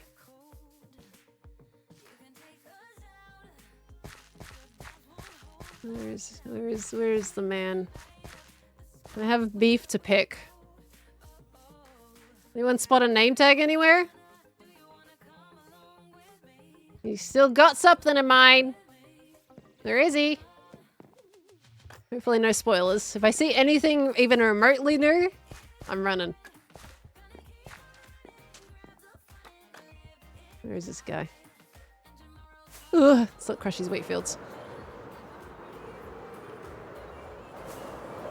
It's not in it. What? Oh, he's got the firefly bushes under the tree. Oh, that's lovely. Oh. Well, now I get the clip of them just wanting to sit here. Hold on. Can I have the buzzes? Buzz? Okay. Buzz. Buzz?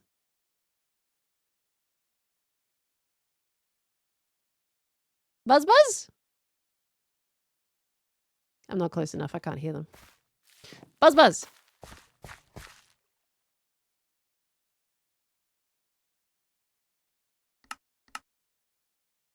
Ah.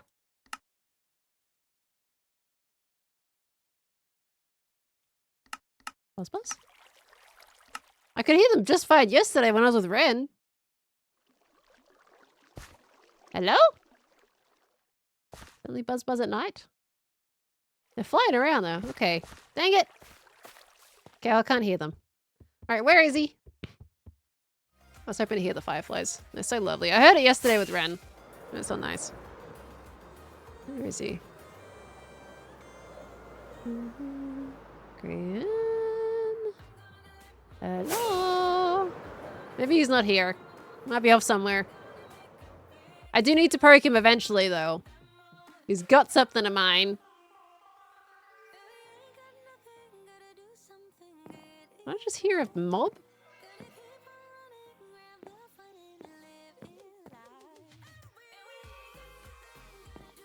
What am I hearing?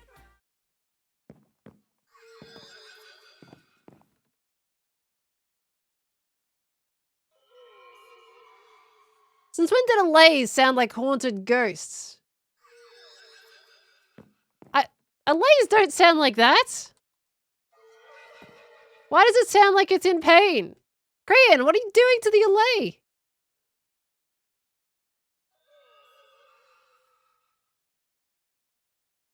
Is this spoilers, by the way? Have you guys seen this having an interior, by the way? I don't know if that, like, inner part office was there before. I swear allays were not that haunted before. We have seen it? Okay, good. A bit worried. I know, I've known the boat was in there before, but didn't remember about the office. Why does that allay sound so haunted? And where is it coming from? Well, I like the sound, if that's an allay. I swear allays were, like, kind of more soft-spoken. Okay, I was gonna crush these crops. Alright, can't find him. I was gonna see if I can poke him for my elytra, but I don't know where he is. One more flyover. Where is he? Nope. Okay. I'll find you. I promise. Okay, a softer noise and a more ghostly noise? Why is that one constantly ghostly, though? Is it a note block? It's what my LAs usually sound like.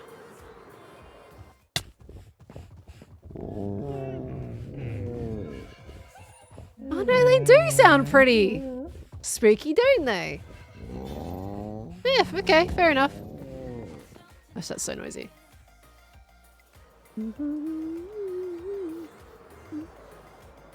I've never, like, really thought about their more haunted version before. Tom just posted his bridge episode? Oh, did I, like... Oh, I'm late! Dang it, I misread the time. Well, that's fine. Well, my episode's not going to be out for another day. He did send that time to me. And I thought there was going to be another 24 hours. I'm going to be 24 hours after that. Wow, wow, wow, wow. But I will say, whatever I have with Cub, there is going to be stuff with Ren that you guys won't have seen.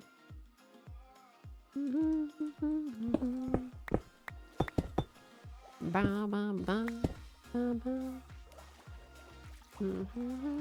you should guys go check out Cub's episode, though. Our bridge building is not the only thing that he would have done in his episode, but there will be mild spoilers.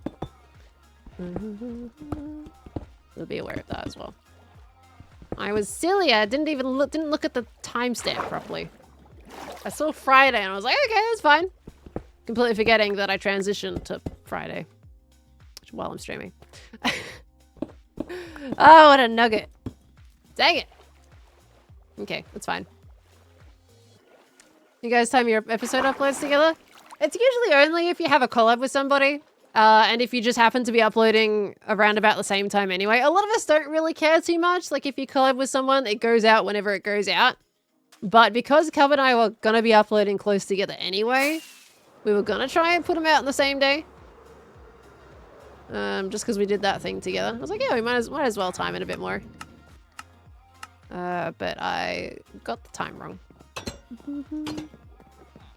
Okay, right, we need to go mining, because sadly I'm completely out of Cobble Deep Slate. Sorry. We gotta do a little bit of that. Alright, need to get my fortune pickaxe out. Okay. Yeah, I didn't get to finish my editing today, unfortunately, because I was out and about collecting gear for my next projects that I want to do. I'm honestly... I love Hermitcraft, but I'm very excited for my next Minecraft project. In this series... Hopefully it's a series. Basically, it's going to be one big trial run for the first video. But I'm so excited to do it. I think it's going to be a lot of fun. It's going to be a little bit out of my comfort zone, considering my face is going to be in the video. But I think it's going to be thoroughly enjoyable. Okay. Mining. Yes, I need to go this way. I've got torches? I have torches this time. Very good. Do you have a location yet? I have a location in mind, which I have been to before when I was younger. but I know it's a really good location for this, at least the start of this series. But then if I want to continue it after it, then I will be like choosing more random locations and just genuinely just exploring and seeing what I can find. But the first one, like, I think would be a good example of how I want to structure it. And it's going to be a good trial as to whether or not it's going to work. It's going to be put out as like a one-off situation, I think. And then if you guys are enjoying it and if you want more, then I'll absolutely make more. All right, let's start a new little strip mine here. Let's go back this way. If I'm not mistaken, I don't think you've shown your face on your main channel like ever. Oh, look, diamonds. I have. Back when I used to actually stream on my main channel. I used to, before I came over here on Twitch, YouTube was my main live streaming platform. And I think I streamed on there for maybe a couple of years or so, right? Something like that. Until I decided... I felt like when I was streaming on YouTube, I felt like there was a lot of people that were watching on YouTube. So I came to Twitch just to kind of like de-stress and be like, oh, just have like really like smaller chats. And now we're here. So, and I love it here. It's great. Will the Khan clip be in the video? No, that's got nothing to do with my series. No, it's not going to include footage from Seattle. This is just a completely like dedicated video for its own thing. It's not previous vlog footage. It's a completely new thing that I'm filming, which will be combining Minecraft and real life.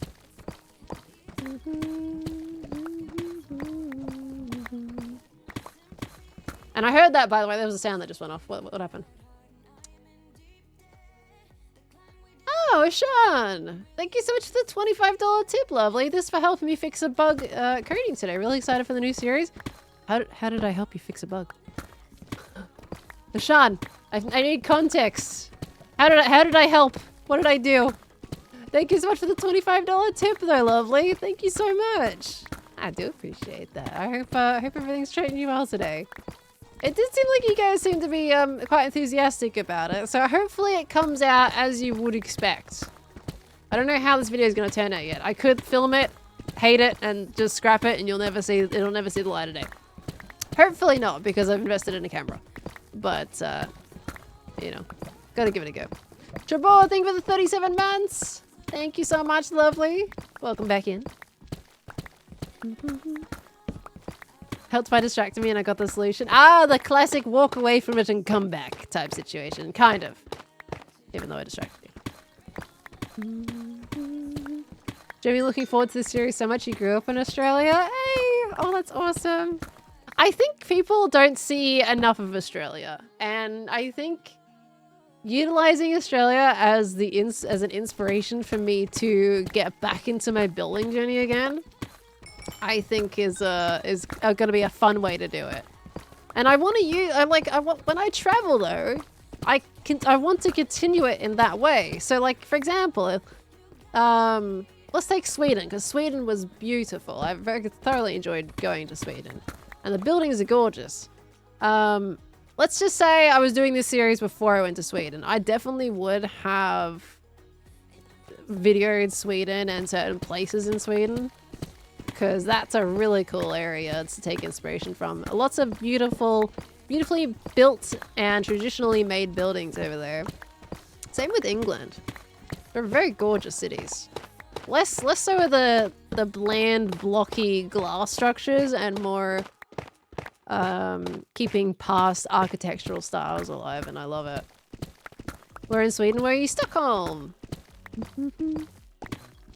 I thought Stockholm was one of the prettiest places, like prettiest cities I've seen. Like the way it also had elevation levels in it too. Like it wasn't just a flat city. They were utilizing different elevations to make it more interesting for your eyesight. You could see all the large buildings crawling up the hills. Very cool. I got no more room for anything else. Let's get rid of the carpet. We don't need carpet. Okay. So yeah, hopefully this kind of works out.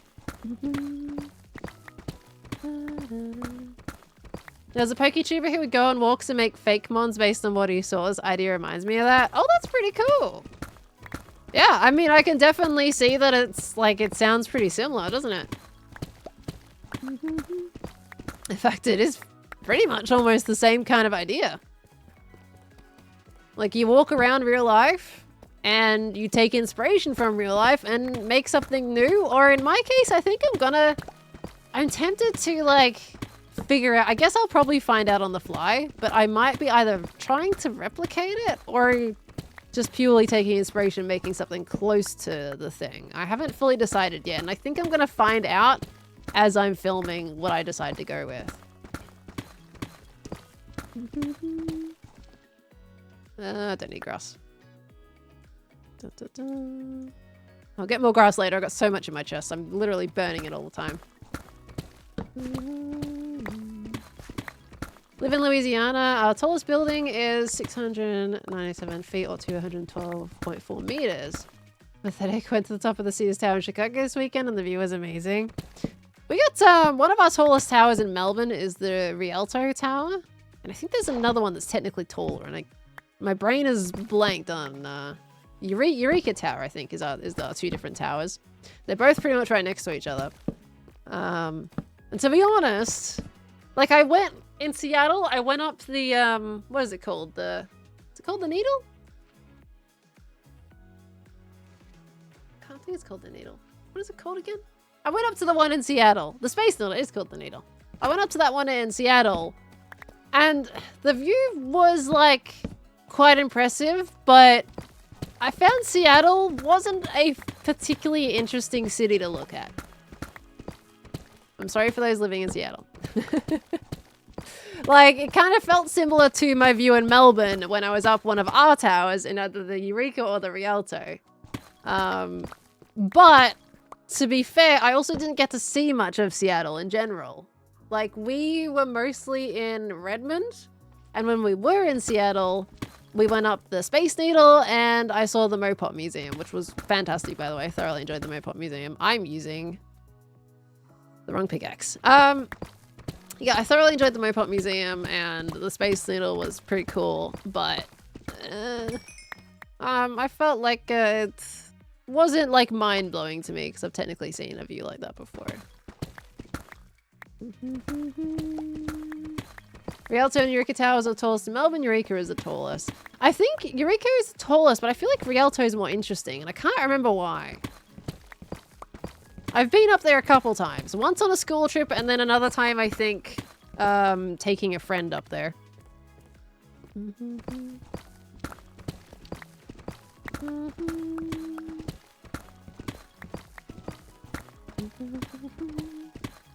Oh yeah, so yeah, let's continue, sorry. So yeah, I didn't get to see much of Seattle. I wish I got to see much more of the actual city on foot instead of just in the Space Needle. That's probably one of my regrets that I didn't get to walk around a little bit more, but we were also kind of time sensitive. We didn't have a lot of time to just casually walk around. We did split up into a couple of groups and went to 2 different places, but I did want to see the Mopop Museum, so I did opt to go there instead, which I'm very glad I did because that was very cool. I think there's a new tallest in Melbourne now called the 1008. I need to brush up on my Melbourne, honestly.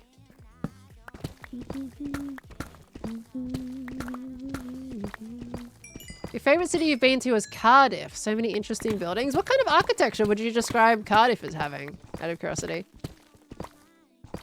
You live here in Seattle and still haven't been to Mopop?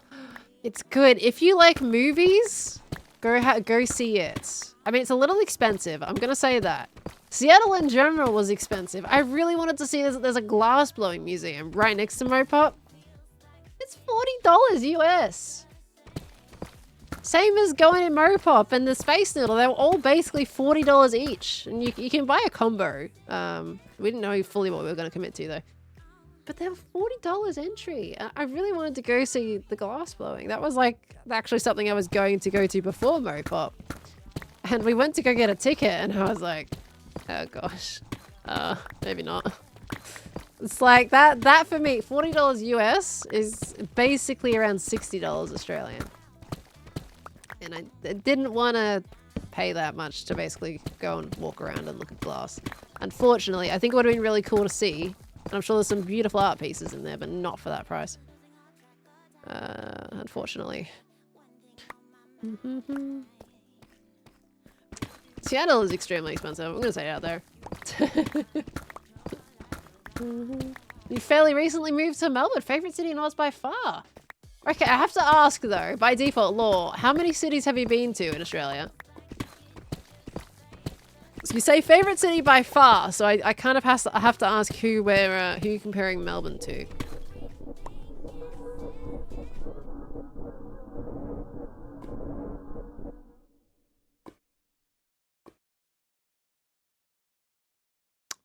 The aliens have landed.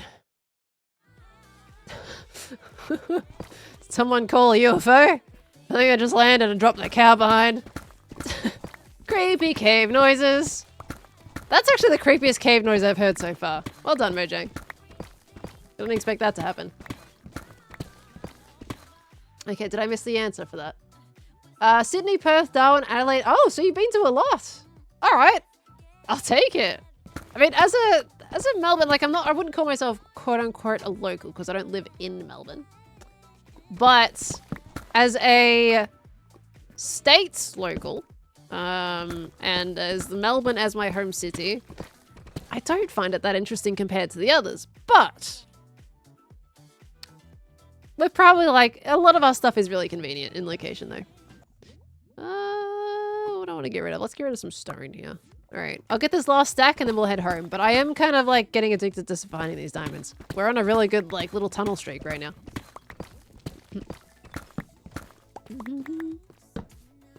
This is mining blocks, not placing blocks. Feel like I've been misled. DK, I promise we were placing blocks. I gotta mine these ones so I can place. We ran out of deep slate. This late in the season, I'm running out of blocks. What is up with that? Personally, between Mopop versus the Glass Museum, you prefer the Glass Museum? How much time did you spend in the Glass Museum, out of curiosity? Because with Mopop, I think we spent like a good hour or two maybe in there. And I could have spent more time in there. Like, I loved looking at all the movie props. I thought it was fascinating. But that's I think that's basically going to be like a what are you interested in particular type of situation.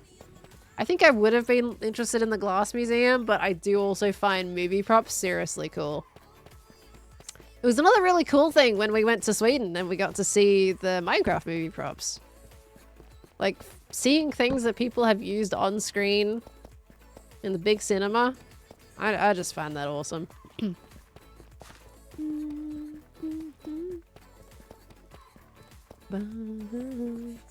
Could have sworn she had a full double chest of it at the start of the stream. I have plenty of regular deep slate, but I don't have cobbled deep slate. I can show you once I get back if you like. Based on my experience with another famous glass museum, Corning, highly recommend. You spent a handful of hours in the glass museum? It didn't look very big from the outside. Dang. Well, maybe next time. You know, if I ever find myself in Seattle again, maybe I'll reconsider it, but it was still very expensive to go see a gallery. I'm not fond of, like, I love appreciating art, and I think that's very, hopefully some ticket sales are going to these artists in these places. But it's just a little expensive for me.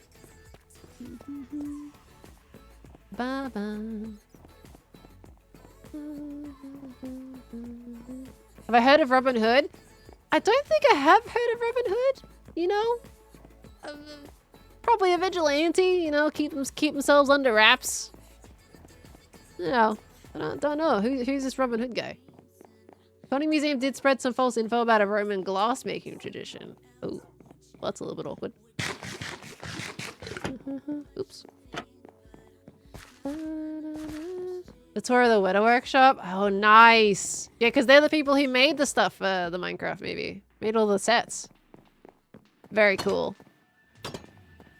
I've heard they've done some, like, they did Lord of the Rings too, right?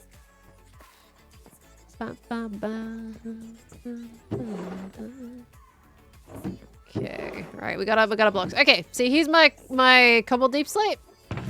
Nothing. And that's regular deep slate because I ran out of room to put regular deep slate. Oh, except for there, because I think I told someone they could take some deep slate, so there's a hole there. But yeah, nothing. I'm so low on it. It's so bad. All right, we can put some of this back because I won't need all of it. There we go. I think it was Tango who took some. No, I think I said to Joe he could take some. And maybe Corrales? Alright, let's try not to get the bridge in view. I say as I get the full bridge in view. Why is there 4 double chests of regular deep slate? Because when you strip mine for diamonds, you tend to end up with a lot of regular deep slate. I use a silk pickaxe typically. I don't usually use a fortune one. Tango took dirt? Yeah, I let Tango take dirt. I have so much dirt, so that's completely fine. Okay, let me put away this fortune one before I accidentally use it on something. Okay, off you go.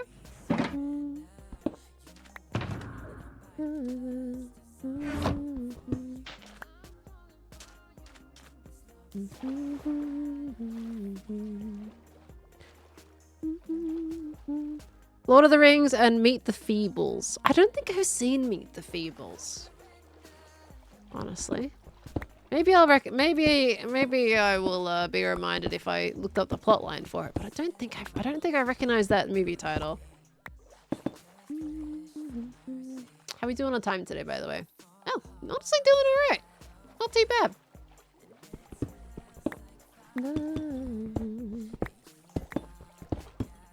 Okay.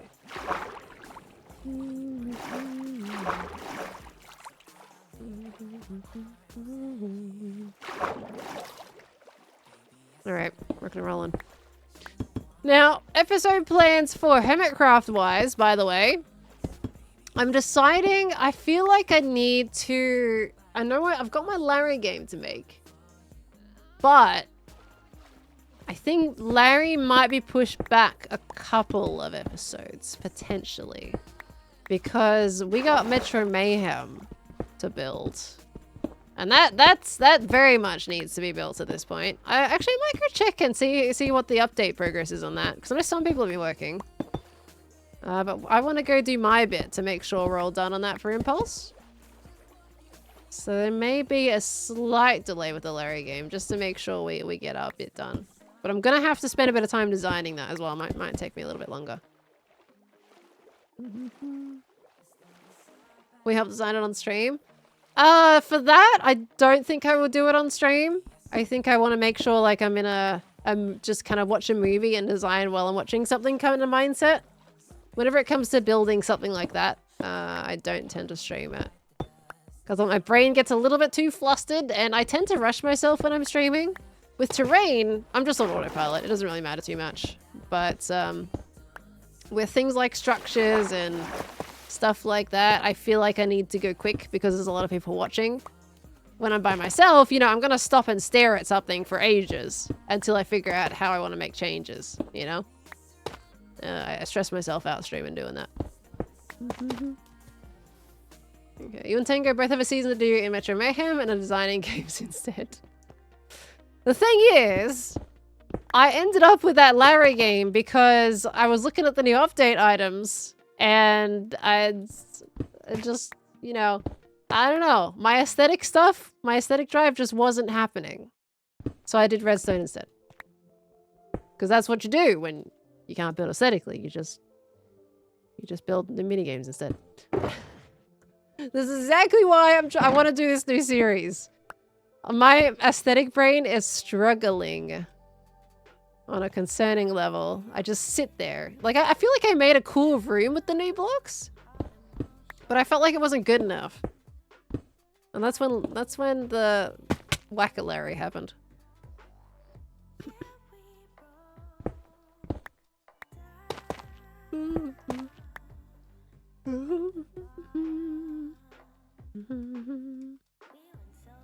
The only thing is with Redstone is that there are parts that I'm definitely enjoying, and then there's other parts where I just don't want to look at another piece of Redstone again.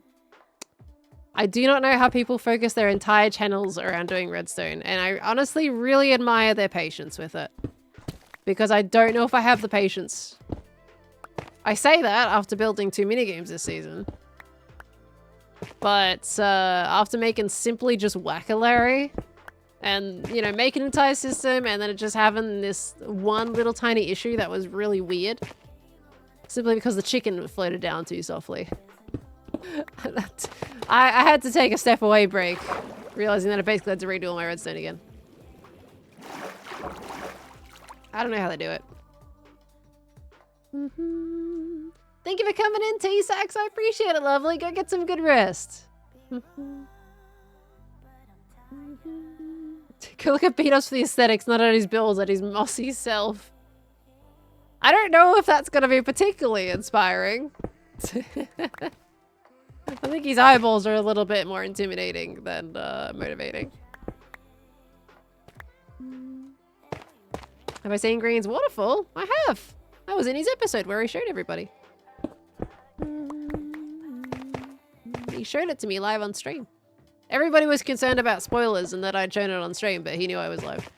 We asked him. Yoink.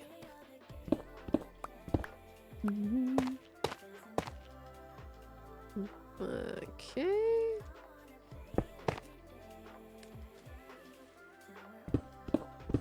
Have I seen Purdle? Have I seen Purdle?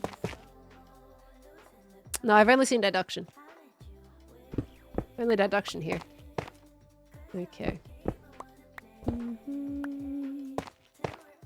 Which hermit skin would actually be the most motivating?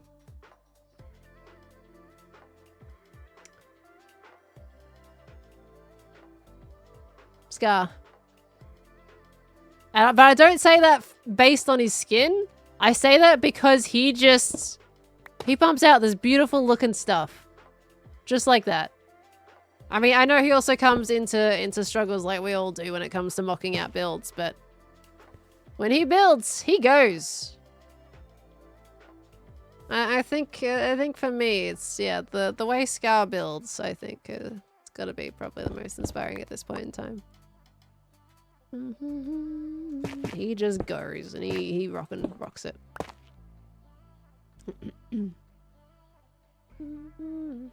I was gonna be cheesy and say gem, but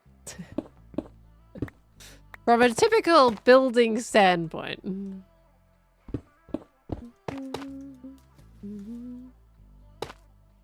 A question from when does the event date always work? What?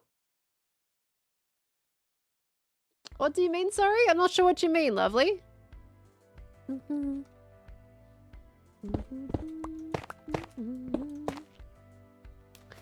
I know it's not strictly a build, but All Mountain still impresses me. All Mountain? That one's not particularly motivating for me, that one, I think. But it did look very cool when it was all together. Are we allowed to talk about the bridge? Not yet, no. Not at the stage. My video's not out yet. You can talk about it on Cub Stream when he goes live next, though. But because my video's not gone live yet, I'd recommend holding off until tomorrow for me. Okay.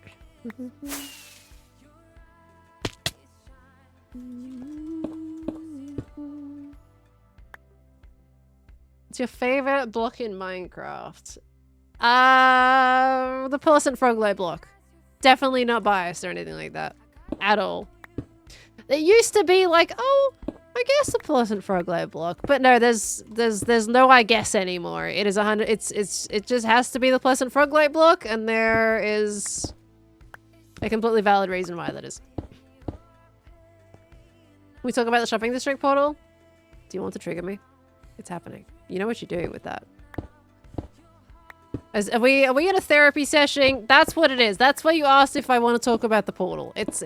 You want it to be a therapy session. I get it. It's fine. I don't need to talk about it. You know, it's okay. You know, it's fine. I'm fine. I'm getting over it. I don't want to TNT the whole thing or anything. It's good. It's great. I'm having a great time. Heard someone was intending to demolish it. Please! Please. To be fair, I would applaud anybody that does intend to demolish it, though. I would give them props for that. I think at this point, that portal has been there for so long that if anybody did do anything to it, I feel like people wouldn't take it very well. Even though I want it to be demolished. I have a feeling the audience, unfortunately, might not let that slide too easy.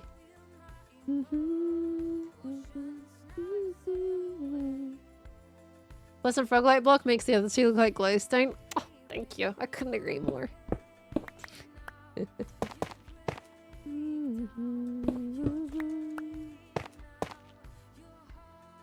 I don't think anyone can demolish it because of how loving you talk about. How loving? I don't know about your definition of loving, but that's not mine. That's like despise for me. In that instance, I would love to get rid of that portal. You know what the iconic thing would be to do? Is demolish the entire thing, but then build another one. But it's gonna be the same portal, just much more refined, one might say. I take the critters, I refine the critters, I make them horrifying. But to a point where I would actually want to keep the portal. Huh? What do we think about that? You say you don't like the portal? I know it's a shock, but I don't. Sorry. I don't like it. I was lying to you the whole time. Sorry. I can't help it. My bad. Yoink.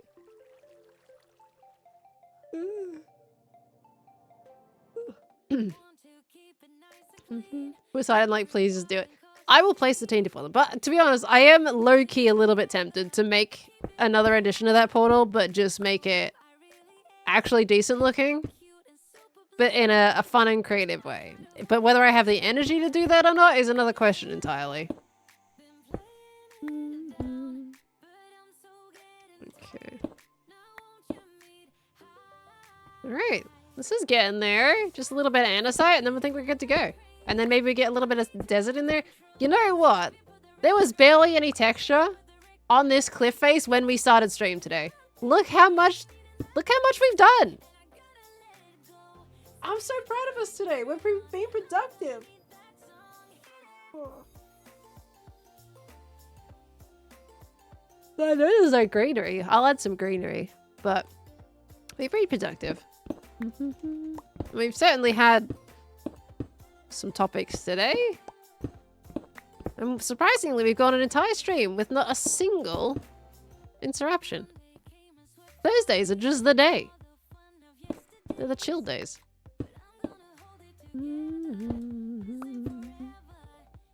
Oops. You have enough Brits that are apparently traumatized by the pink Bobby thing? Put it there and I'm guessing they'll move it or demolish it. The pink Bobby thing? What is a pink Bobby thing? I don't know what the pink Bobby thing is. Okay, we gotta put some slabs up here as well. Put a little bit here. There we go. Okay, we'll do some slabs afterwards. We got a little bit of andesite to place over to the right. Even some over here. Mr. Blobby? Mr. Bobby? I do not know what that creature is. I'm assuming it's a creature.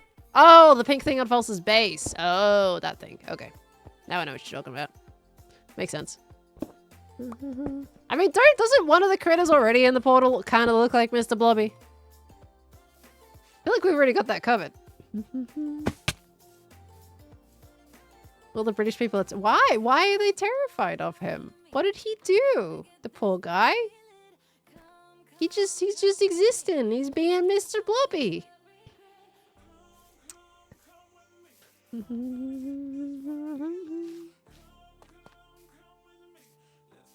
Okay, I need to get over here without exposing the entire bridge. Search up Mr. Blobby? Okay, I'm gonna Google it. Hold on. Mr. Blobby.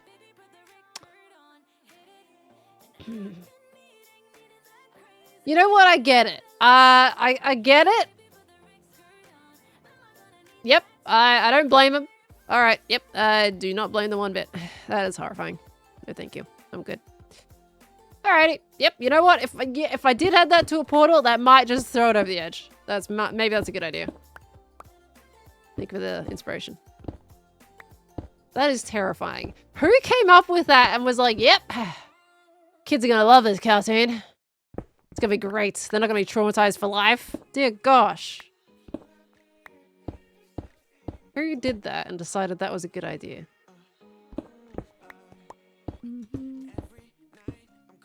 Okay. We'll go around here a little bit. Okay, this is the slightly more awkward area. Wait, no, I think... Oh, we haven't textured that side yet either. Dang it. It's fine, we'll focus on this bit up here anyway. Isn't that what... Yeah, Cleo pranked false with that, yeah. But that wasn't very scary in my opinion. That wasn't like the thing I just Googled. I don't know what I just Googled, but that was a thing. And it was a thing I'm not very comfortable with. Is a national treasure. I'm kind of worried if that's what you guys consider a national treasure. Are you okay? Do you need some better cartoons in your lives? Something? Are you all okay? Okay. This needs to come up like a little bit. And then maybe there. Okay.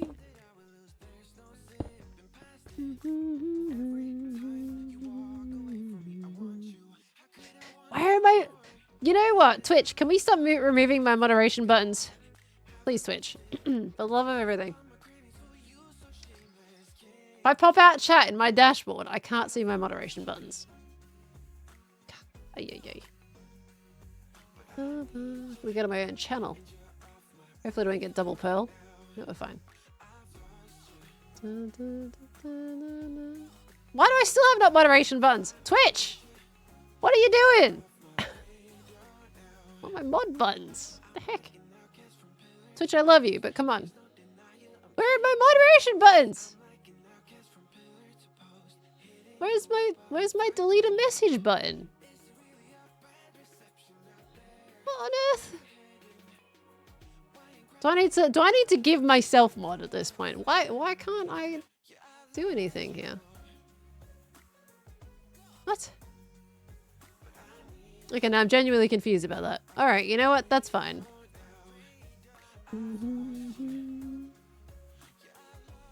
Alright. Pearls of Motion? I'm curious why I'm in mod view and I can't even see the buttons. It's very odd. I'm gonna try modding myself. Nope. Okay. What the heck? Twitch, what is wrong with you? I love you, but why? Why you do what you do? Twitch being buggy. I don't know if that's a bug though. I think that's a Twitch problem. That is very odd. I've had several occasions like this, and I feel like that's a little bit strange. All right. Where's my... Aha. Okay, we're good. Can I have my andesite back, please? Andesite? Thank you. Appreciate you. Oh! Oh, you know what? Maybe that's how I put my pickaxe in the shulker box. Not just dragging it in there. So, this might be a side effect of Lightmatica. I've got a setting that basically if I middle click, like it'll pull from a shulker box if I don't have it in my hand at the time. Like if I've got it in a shulker box, it's in my inventory, it'll take away from a shulker box. But it might replace whatever I'm holding in said shulker box. I think that's what happened. I wonder if that's what happened before. I know one, I definitely slid it into my shulker box, but I think the first time round, I think I middle clicked that. That would explain a lot. Okay.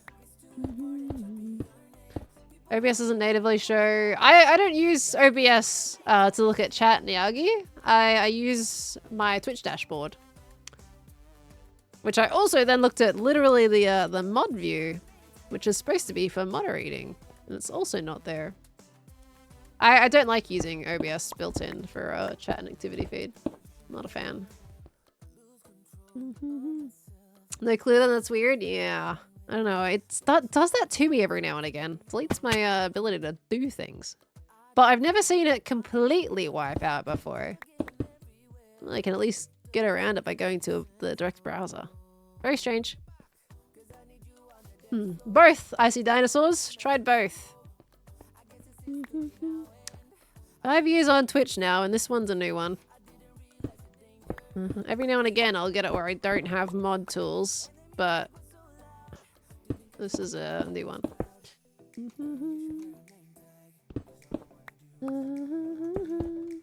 Will you add a bit of moss in the cliff face? Why did you dot that, Scorch? What is the underlying meaning of your message? I'm suspicious of it. But maybe. Yeah, I want to put some more like moss and everything on it. We want to put like a whole bunch of greenery. I want to put some trees and stuff down.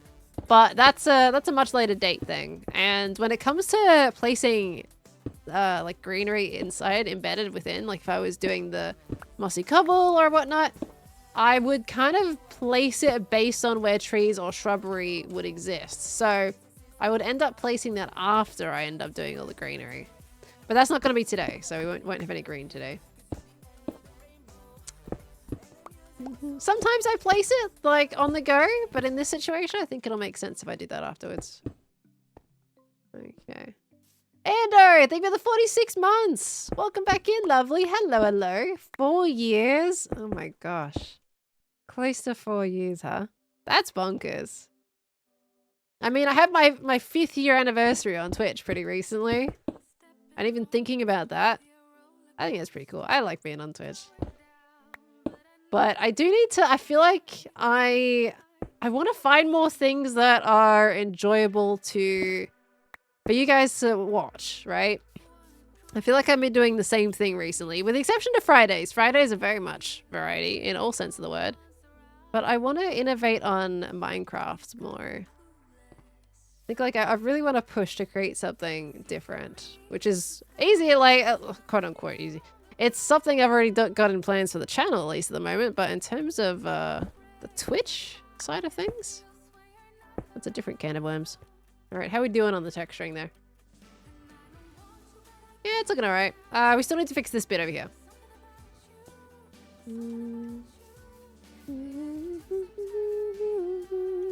First Pearl stream, and I think this is nice in its own way. Oh, thank you very much. I'm glad you're enjoying it then. Usually we have a lot more going on and a lot more chaos happening, but it's a Thursday. Thursdays are generally pretty quiet. So I've actually been like decently productive for the first time on Hermitcraft in a hot second during a stream. And we're vibing with it.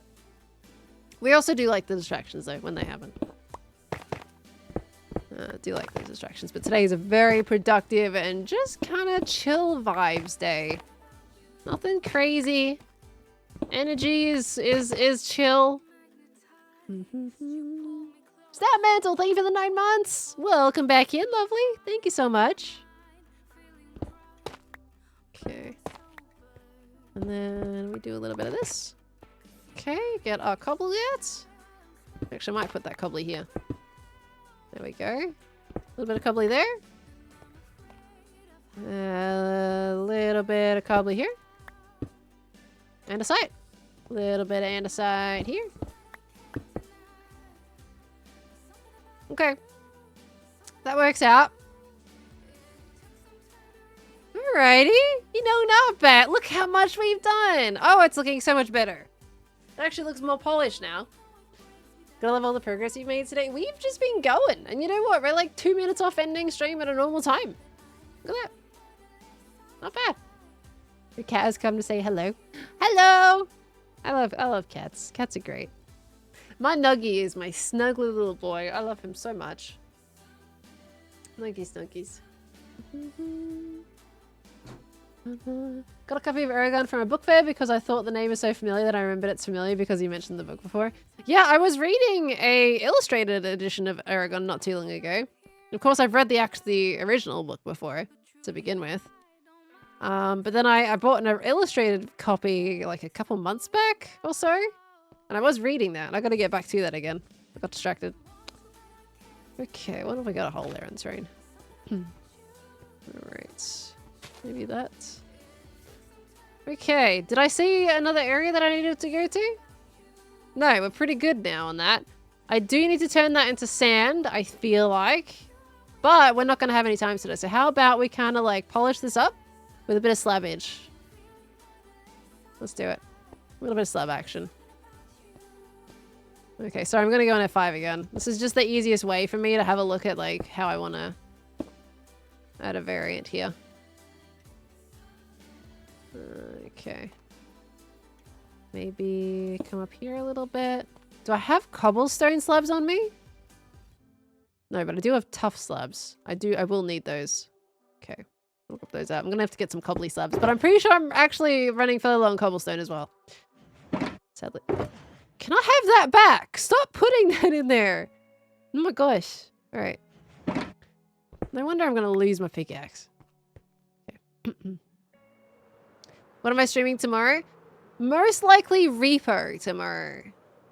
We currently have False, Ren, and Khan locked in. The only thing is Ren might be a little bit late to it. So we just want to make sure we have enough people to get going. So we're seeing if Jimmy's going to join. He hasn't mentioned anything yet. Otherwise, I may potentially bring in another person. Blacky Gel, thank you so much for the Prime sub. I appreciate it, lovely. Thank you, thank you. Welcome in the Spud family. Wait, what was again? Ah, cobblestone subs. Do I have any actually before I do that?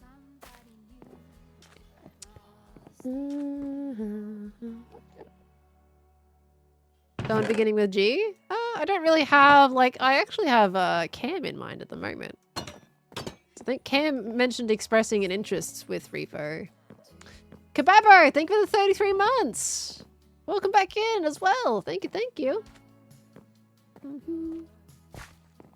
Sorry if you hear any like sniffles through the mic. I'm trying not to sniffle, but my nose is a little bit off. Champ? Yeah, champ. I'm trying not to do the champ thing now because I don't want to overdo it. I think I let one thing slide on Twitter because it seemed like it was relevant enough to do it. But otherwise, I'm trying not to overdo that now. Let's add a slabby here. There. Maybe... Do we have stone slab? Where are my stone slabs? I thought I brought some out with me. Nuggets. We're gonna be at 4... We are at 4 hours. Okay. But I don't know. I haven't asked Cam yet. I'm just kind of waiting to see if Jimmy is up for it or not yet. Wow, this is also Ollie. Could try asking Ollie. There's a few people. The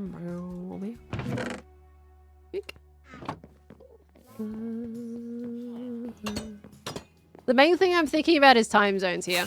And it's mostly going to be the UK folk. Because that'll be basically... It's when I start streaming... unfortunately for anyone in America, it's at a really awkward time. But for anyone in the UK... It's alright. Okay. Are we ending? I will be in a moment, yes. I just wanted to place a few more slabs at least so we could get these kind of started. But I will be ending. I'm gonna be sticking to about the 4 hours today. I'm sorry if it's been a little bit of a quieter stream. In general, for me. Sorry if my energy's been a little bit all over the place. But I appreciate you guys coming in today. Did I place slabs here? Are these slabs? No. That one there. Maybe that one there. Oh no, I don't want to do too many of these that like diagonal feeling vibes going on there. Okay. You start so early streaming? I do. But that's because I start so late in Australia. It's 11 PM by the time I start streaming. So unfortunately, it's just kind of how it is. Why is Cam Bam champ? He's just a champion. No reason. No reason at all. Okay. We got these bad boys over here. There we go. How does that end up looking? Is that too, like, rocky? No, that's fine. All right. When it's standard time in Australia and daylight time in the US, you start at 8 AM, which is perfect for me. Not too bad. Well, that's actually what it is right now, right? Because it's standard time here in Australia. The other thing is, like, that's... What part of the coast is that, though? Like, what part of America is that? Because I tend to find when I start streaming, people are kind of either just waking up or it's still very much asleep. The one there. Okay. And then, do we want to put that one there like that? Yeah, that's fine. Okay. I don't have any cobble deep slate slabs on me, so I won't do that bit just yet. So I start at 4 AM or 6 AM? Oh my gosh. Is that at 9 AM now? Oh, that's not too bad. People are kind of waking up more. I'll take that.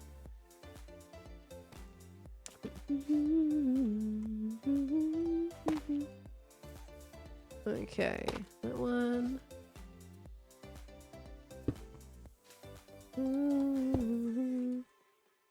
Where do you find inspo for builds? Usually real life for me.